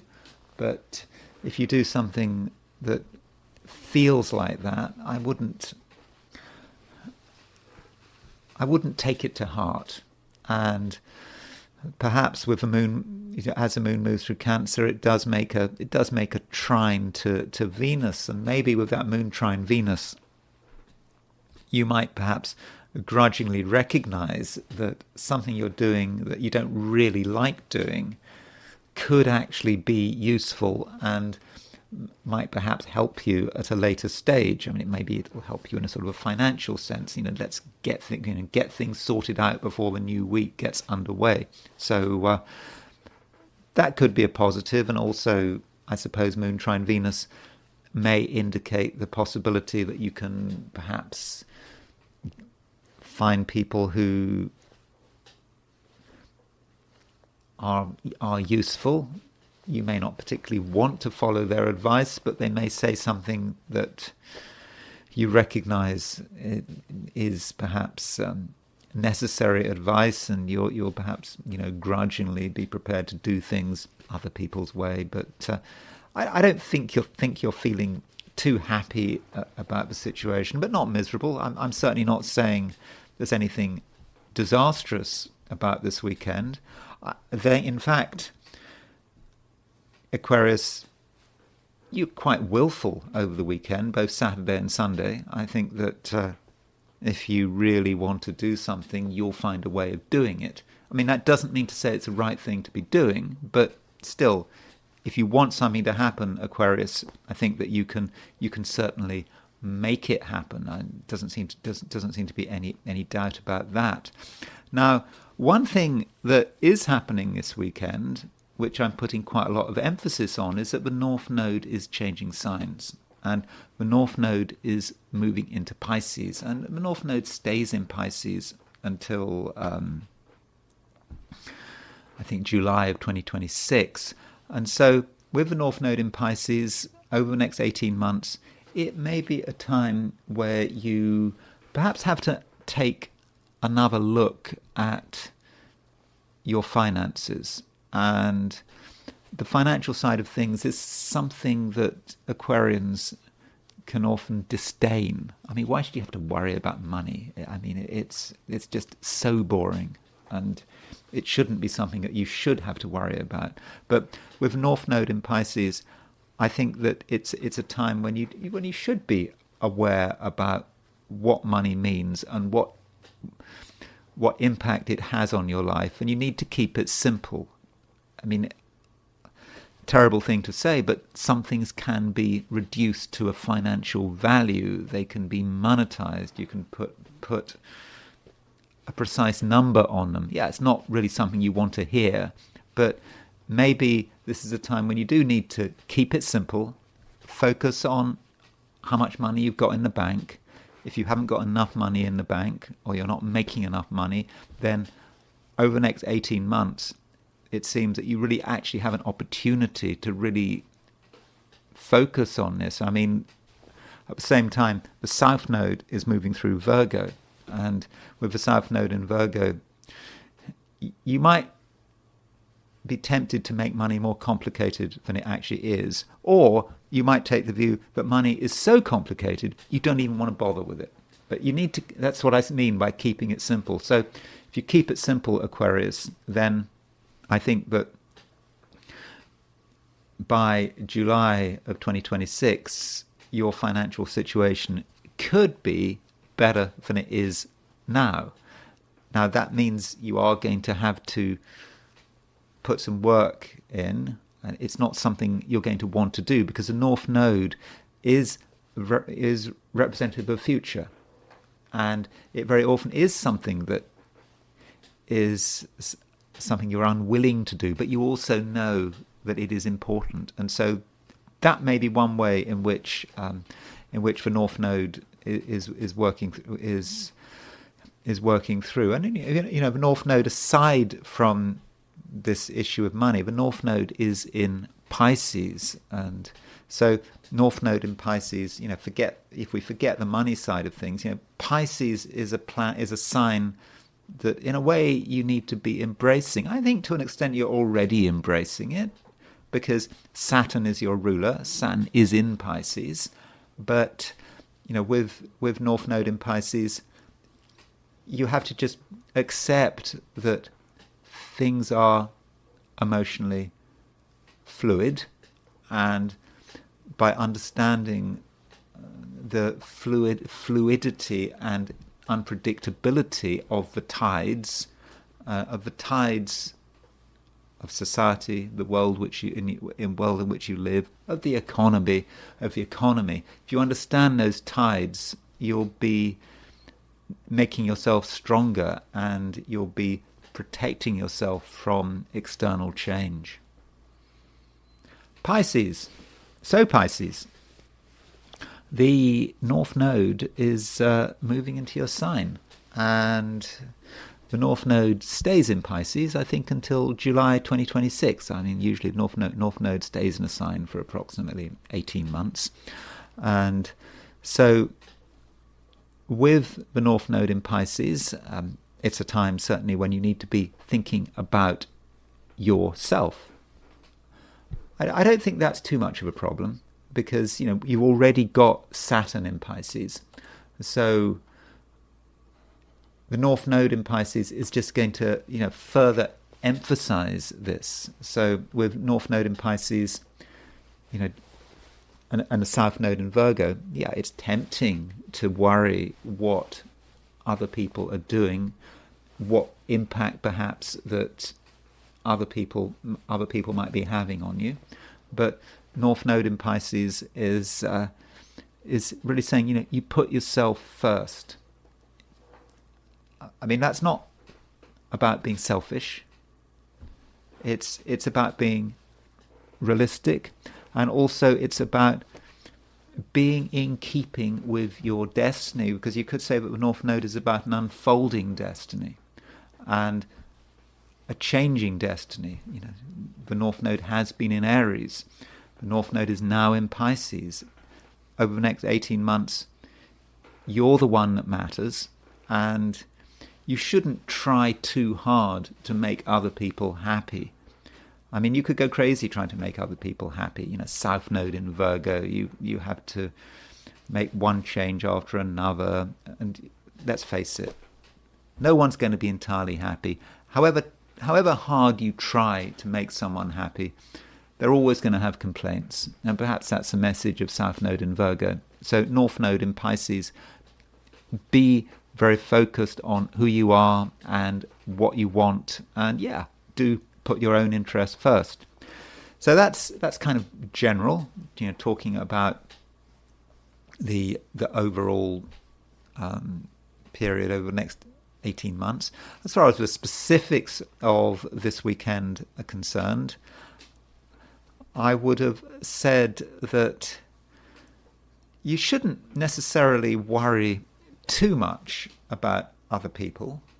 I think that if you do spend this weekend, especially Sunday, worrying too much about other people, you may actually be disappointed.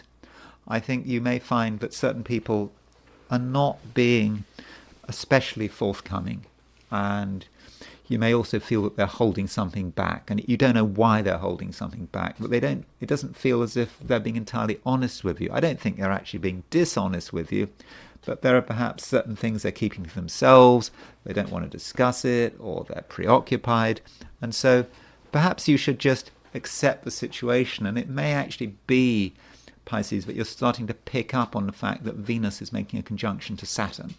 So this conjunction between Venus and Saturn, I mean, it's not exact this weekend. I mean, it's what, six degrees apart. But when I do a preview of next week, I'll put that out tomorrow. I'll be talking a little more about that Venus conjunct Saturn. But that Venus conjunct Saturn, Venus is about relationships, Saturn is about restriction, and it's 6 degrees apart. You're starting to feel it, and you just may feel that you're not really getting what you want. I mean, if you want to be more specific about it, if you look at Jupiter is your ruler. Jupiter is going retrograde. Jupiter's made a square to Saturn, and Venus is now starting to make a square to Jupiter. So if you like, Jupiter is halfway between the square of Saturn and the square of Venus. Yeah, this weekend is a halfway point between those two squares, and yeah, you can feel it. And so in terms of other people, don't expect too much, especially on an emotional level. And they'll work things out in their own way. Now, I would have said that Sunday should be probably an easier day than Saturday, because on Sunday the moon Saturday, Sunday moon moves out of Gemini into Cancer, and when the moon does make a trine to Venus, so you've got Venus in Pisces, you've got moon in Cancer, trine Venus in Pisces, so that might be a time when you can perhaps break the ice. Maybe if people have been holding something back, you might find that the right people are prepared to offer you something, and there might be a little bit of movement in terms of relationships, so particularly if you're prepared to try hard. But don't try too hard. This is not a time to be doing things other people's way or trying desperately to please any one particular person. Some people just won't be told, and if they want to just hold things back, well, just let them do it. I mean, don't worry. I mean, it is about you, and also with the moon moving into Cancer, it is about you, and it's about what you can do, and what you can do that makes you different from other people. And you certainly don't want anyone to get in your way or to be critical or to tell you shouldn't be doing something, because now moon in Cancer, from a Pisces perspective, remember moon moves through Cancer on Sunday and Monday, and with that trine to Venus, it's a time to really be creative, do something that is all about you, and do what you enjoy. And if you do what you enjoy, then I don't think you can go too far wrong. And that's it. Those are my forecasts for the 12 signs. And now I want to look at the weekend from the viewpoint of the I Ching. So I asked the question, what is the weekend going to be like for those watching the I Ching section of this video? And the first hexagram I got was hexagram 60, which is limitation. And this is perhaps a reminder that on Saturday we have a square aspect between Moon and Saturn. And what is more limiting from a square between the Moon and Saturn? And limitation is about literally understanding our limits. There are certain things we can't do, and we shouldn't do them. Though the I Ching does warn us here, we should not go in for sort of galling limitation. We just shouldn't limit ourselves just for the sake of it. It's not about torturing ourselves or depriving ourselves because we feel sort of virtuous about it, but we're not really enjoying it. So if you really feel that you want to do something and it's not destructive, then probably you should do it. And you don't want a situation where you are doing things through gritted teeth. I'm not going to eat this thing. I'm really hungry, but I'm not going to eat because I shouldn't. I'm going to limit myself. It's not like that. You really don't want to torture yourself. But by and large, you need to hold back and try to have structure, try to have discipline. And the third line moves. And the third line moving suggests that limitation might actually be quite difficult. There's a danger that we take things too far. Or maybe it's someone else taking things too far. And the I Ching does indicate that it's not going to be a complete disaster if we take things too far, but it's not going to be good.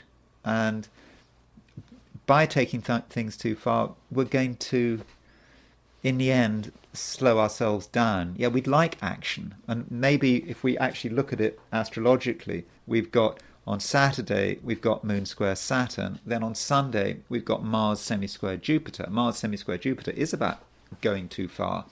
That Mars semi-square Jupiter, I mean, it's exact on Monday, but I think we're going to be feeling it on Sunday. So when do you stop?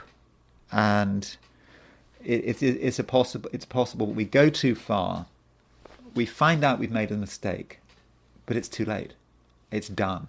And I'm not saying we're going to get into complete trouble. I don't think it's like that. But why have the aggravation of going too far? And yes, the best approach is in some way to limit ourselves if that is at all possible. Now, because the third line is moving, we get to a second hexagram, and the second hexagram is hexagram number 5, which is waiting. And on the face of it, waiting kind of links with the previous hexagram of limitation. We shouldn't be in a hurry. We should wait until the moment is right. And if we act too early, we'll just make a mess of things. And so we should wait. But we shouldn't wait for too long. And in the end, we're going to have to take action. And from a symbolic perspective, I think the I Ching, or one translation of the I Ching, talks about the Yellow River, that huge river in China. And the Yellow River is a river that in the end has to be crossed. We don't have a choice. We know that we have to cross the river. But we must only cross the river when the time is right. And crossing a river is a major enterprise. We're going to get our clothes wet. I mean, we may even have to swim this river. I mean, again, with the North Node, conjunct, Skat, I'm absolutely not saying you should swim in rivers. Must make this clear that I am being symbolic. You should stay out of rivers. But in a symbolic sense, we do have to get our clothes wet. We have to go through the river. And that is very much the way forward. But we have to get the timing right. So it's like we know we have to do something, but if we move too early, and there's a real danger we do move too early, because in the previous hexagram, the third line from the bottom moves. If we move too early before the time is right, of course, we will make a mess of things. But that is unnecessary. And if we just wait, and perhaps more likely to be Sunday rather than Saturday, we'll realize that the time has arrived when it is time to cross the river, and then the waiting is over, and we can move to the next stage. And that's the I Ching. And now I want to look at Elon Musk, because Elon Musk has been getting so much attention recently. I mean, I've looked at his chart a lot beforehand, but I keep saying Cancerians, there's something about Cancerians. Alexander the Great was a Cancerian, and according to the tradition, he was a Cancerian, had his sun in Cancer. Julius Caesar had the sun in Cancer. So these two greats of the ancient world, at least the ancient world from the Western perspective, Alexander the Great and Julius Caesar, both had their sun in Cancer. And Elon Musk has his sun in Cancer. And I wanted to kind of look at Elon Musk's horoscope from the perspective of someone who is the richest person in the world. I mean, I believe he is the richest person in the world. I mean, it's difficult to be the richest person in the world, obviously. So what makes it that Elon Musk is the richest person in the world? So in terms of Elon Musk, yeah, Julius Caesar has, I mean, Elon Musk with Julius Caesar. We actually kind of have a chart for Julius Caesar. So here's Julius Caesar's horoscope. It's probably been adjusted to make it Gregorian for some reason. But I think this is a chart for Julius Caesar, who was born around sort of Cancer, I think, on 100 BC or something like that. And with these astrological programs, they always have particular protocols for entering BC dates, and it gets quite complicated entering BC dates into these astrology programs. But I think this is a chart for Julius Caesar, and you can see that Julius Caesar has his Sun in Cancer, and he has his Mars in Gemini. We don't know what Julius Caesar's moon sign is. It could be Aries, it could be Taurus, but this is a chart of someone who changed everything. He certainly brought to the end the Roman Republic, and sort of he basically laid the foundations for the empire. I think by and large that was a pretty bad change. The Republic was quite an amazing thing, and Julius Caesar brought it to an end. And so that's his chart. Julius Caesar has a Sun in Cancer at 3 degrees Cancer, and Elon Musk's chart, he has his Sun at 5 degrees Cancer. So yeah, so what is it that makes Elon Musk special? Well, Elon Musk certainly says a lot for himself. I mean, there's no doubt about that. And sort of Elon Musk has his Mercury in Cancer, and Mercury rising in Cancer. And Elon Musk has an absolutely amazing Mercury, because Elon Musk's Mercury is in mutual reception with his moon. So he's got moon in Virgo, the sign of Mercury, and then he's got Mercury in Cancer, the sign of the moon. So mutual reception, moon mutual reception to Mercury is someone who is really able to communicate, and that's what he has been doing over the last few weeks. He's just had an interview he just interviewed Alice Weidel, one of the heads of the AfD, this right-wing German party, and so that's got a lot of controversy. He's been interfering with British politics, if interference is the right word. I mean, he actually had a clash with Nigel Farage, suggesting that the person who should be running Britain is Tommy Robinson, and I'll perhaps talk about Tommy Robinson in a different video. But he's seen as someone who is kind of on the far right. I have to be careful using his term far right, because the trouble is that everyone gets labelled as being a far right by people like the European Union and the Labour government in the UK. So if you label everyone as far right, then the term far right just stops having any meaning. So that's his capacity to intervene, and his capacity to talk and talk and talk, and so that's what he can do, and he's certainly having a huge impact. But there is also the question: why the anger? I mean, why the motivation? I mean, usually rich people, particularly very rich people, you think about Warren Buffett and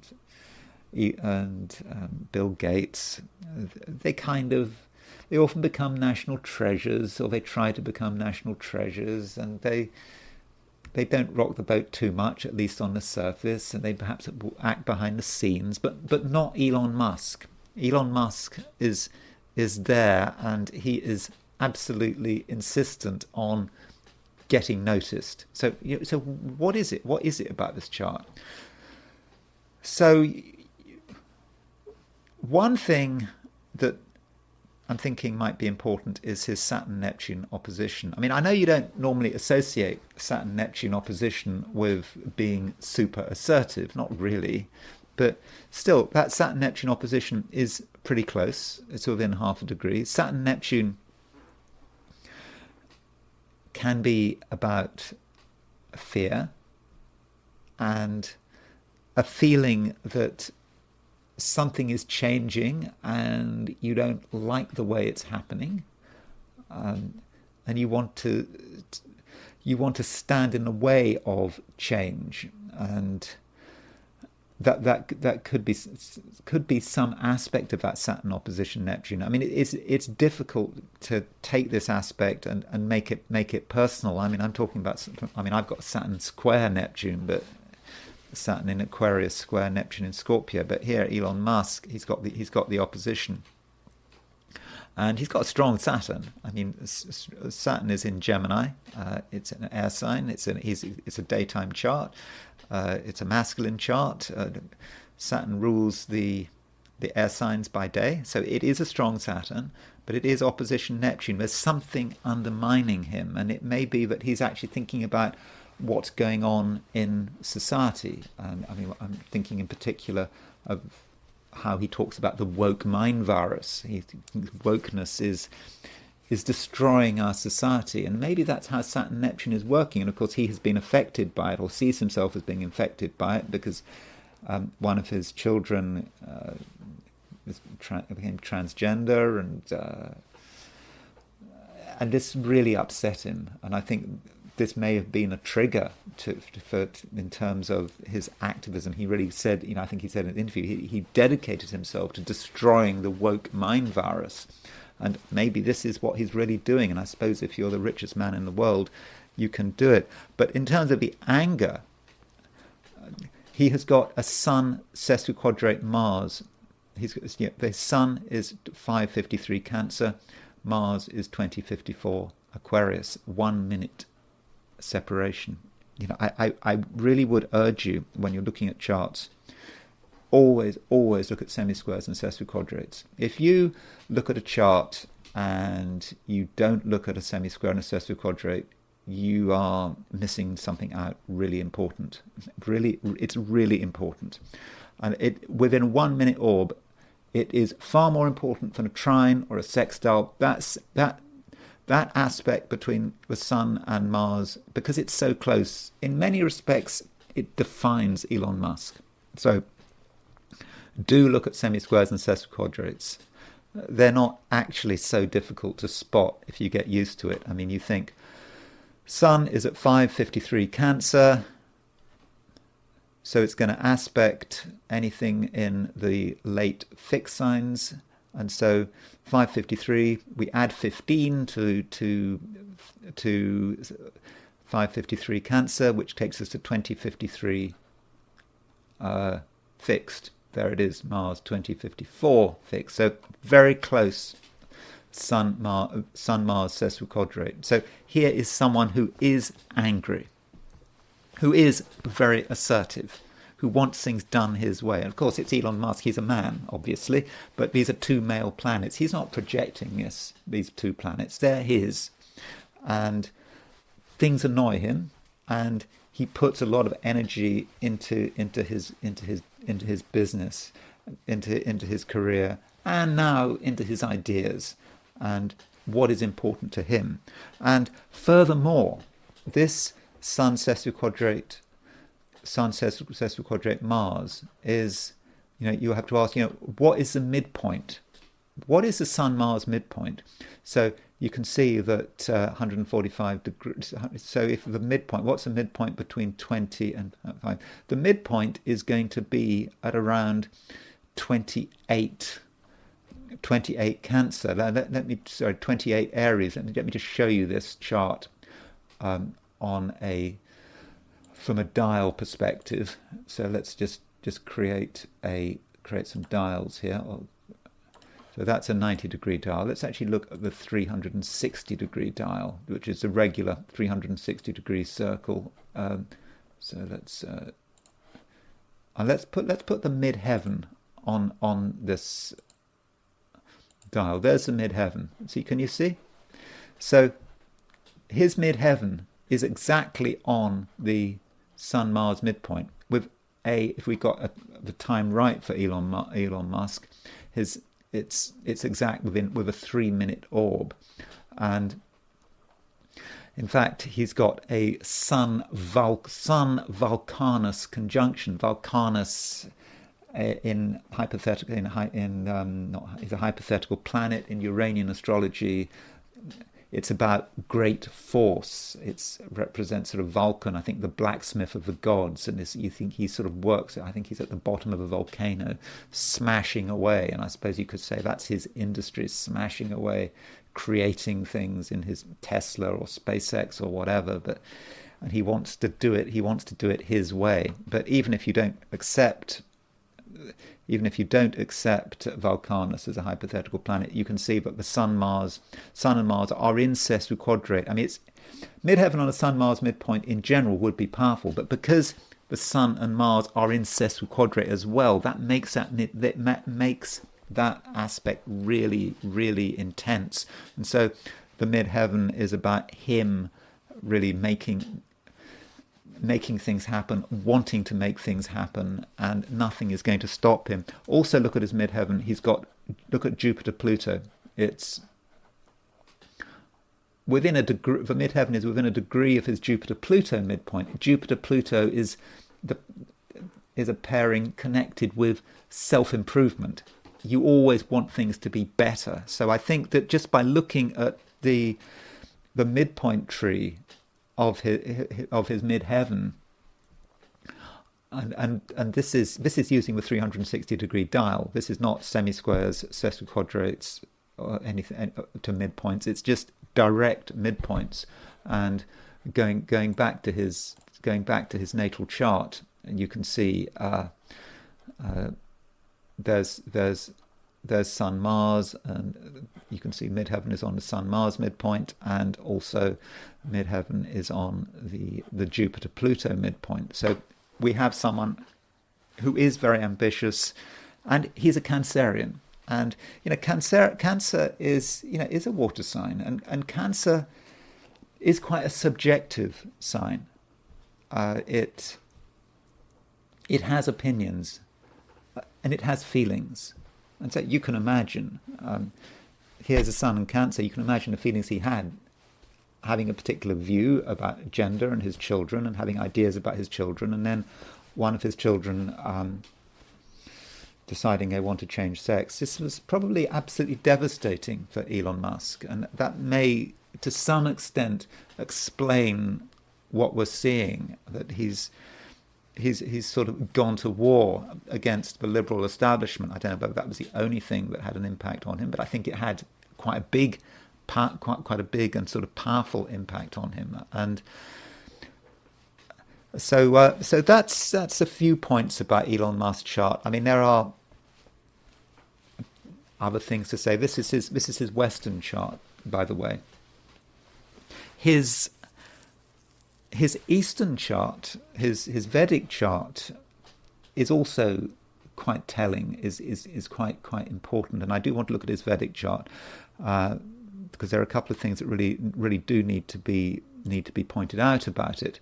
So it is great that we have got a Vedic chart for Elon Musk, because we've got a time of birth. If you don't have a time of birth, you can't really do a Vedic chart really well. I mean, you can do something called a Chandra Lagna, where you can put the moon sign as the ascendant, but that assumes you know roughly where the moon is. That's not always what sign the moon is in, and that can sometimes be a problem.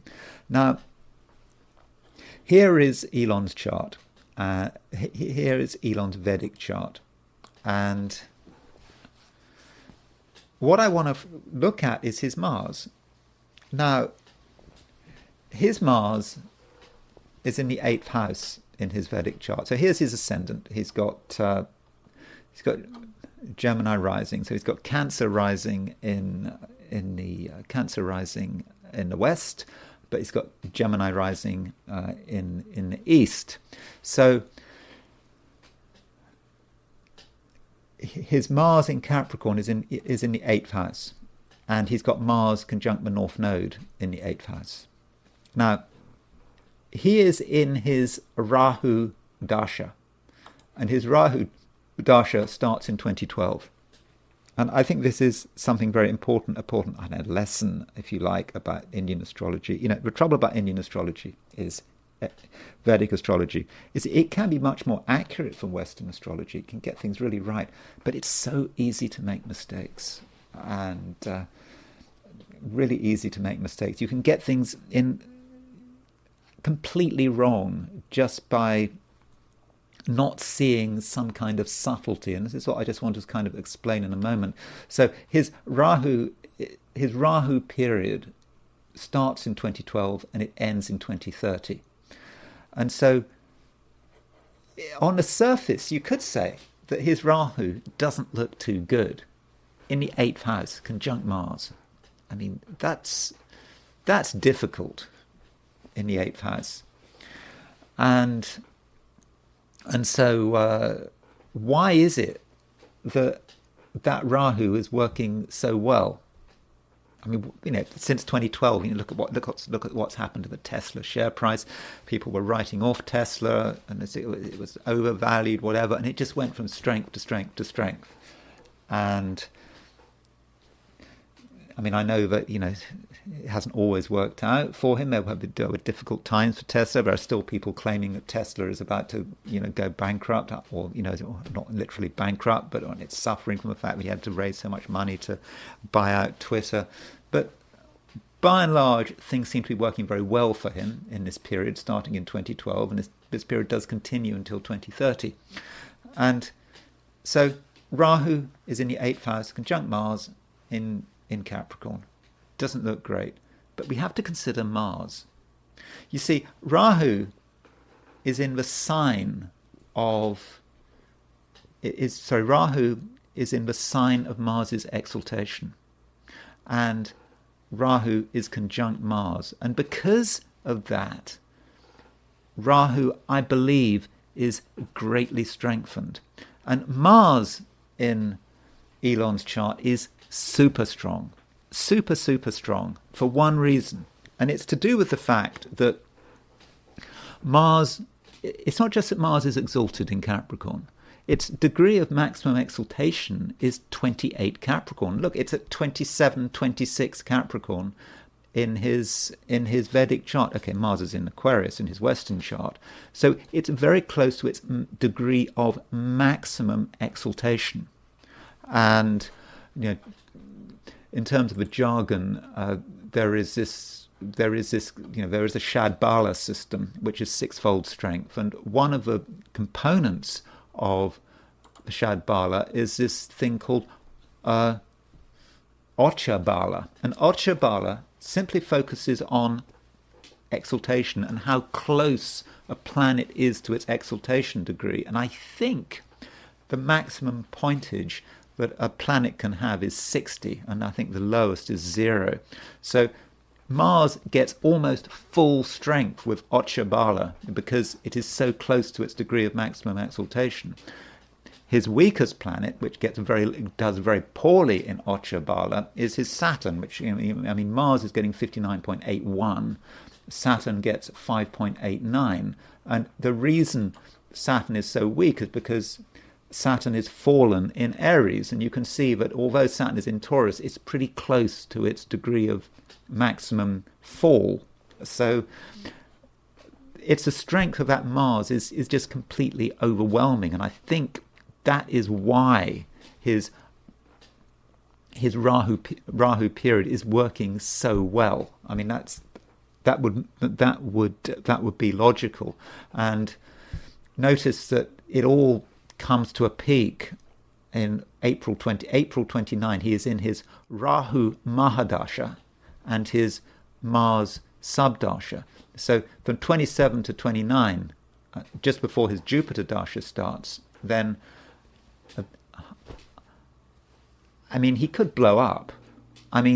He could, that could be his peak, April 29, when his Rahu Mahadasha, Mars Subdasha, then he moves into his Jupiter Dasha in 2030. I'm not convinced that Jupiter Dasha is going to work well for us. We may be seeing Elon really peaking over the next 5 years, I think. But I think his moving into his Jupiter Dasha in 2030 and is going to be quite difficult for him. Remember, there's a Jupiter-Saturn opposition at the end of the decade. And of course, we can see certainly from a Vedic perspective, we see he's got a Jupiter-Saturn opposition. He's got Jupiter in Vedic in sidereal Scorpio, opposition Saturn in Taurus. So I think that, I was thinking in Elon's case, Elon needs an astrologer. He might not need an astrologer right now, but I think in a few years' time, he really is going to need an astrologer, because I think that, maybe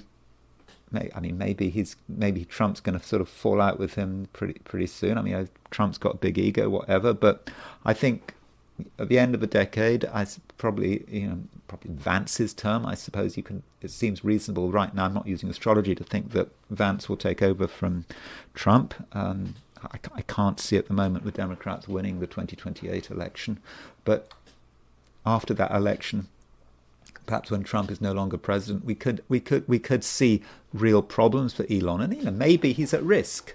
I mean, we've made the comparison with Julius Caesar. I mean, Julius Caesar was assassinated. He was assassinated at the age of 55. I mean, I'm not making a death prediction here with Elon, but I'm just saying that, at the end of the decade, with his Jupiter-Saturn opposite, he's got Jupiter-Saturn in his chart. He's got Mars-Rahu in his 8th house. I think he does have to be very careful about his life and his well-being. But we've got a few years to be thinking about that and to be looking at Elon's chart in greater detail. But so I think we do have some evidence, though, with that strong Mars about why Elon is so successful at the moment. And I wanted to just look at a few comparisons here in terms of Elon's chart. So Elon seems to be doing very well in the United States. I mean, here's Elon's chart. So the question is, why is he doing so well in the US?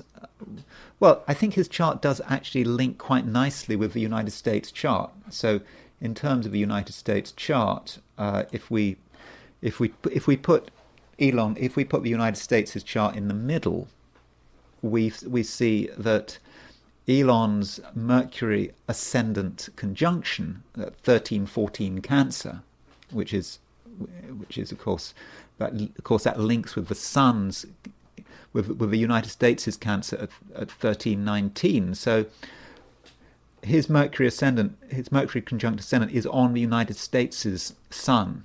Also, his Venus, his Sun at 5 degrees Cancer, is conjunct United States' Jupiter, which is at 556 Cancer. So I think that there are some powerful links there between Elon's chart and that of the United States. And so maybe that explains why he's so successful in the US. Now, over the last couple of days, he has been interviewing Alice Weidel, who is it co-chair? Is that how they describe it in Germany? So he's been interviewing Alice Weidel, giving her quite a high profile, and of course the Germans are furious.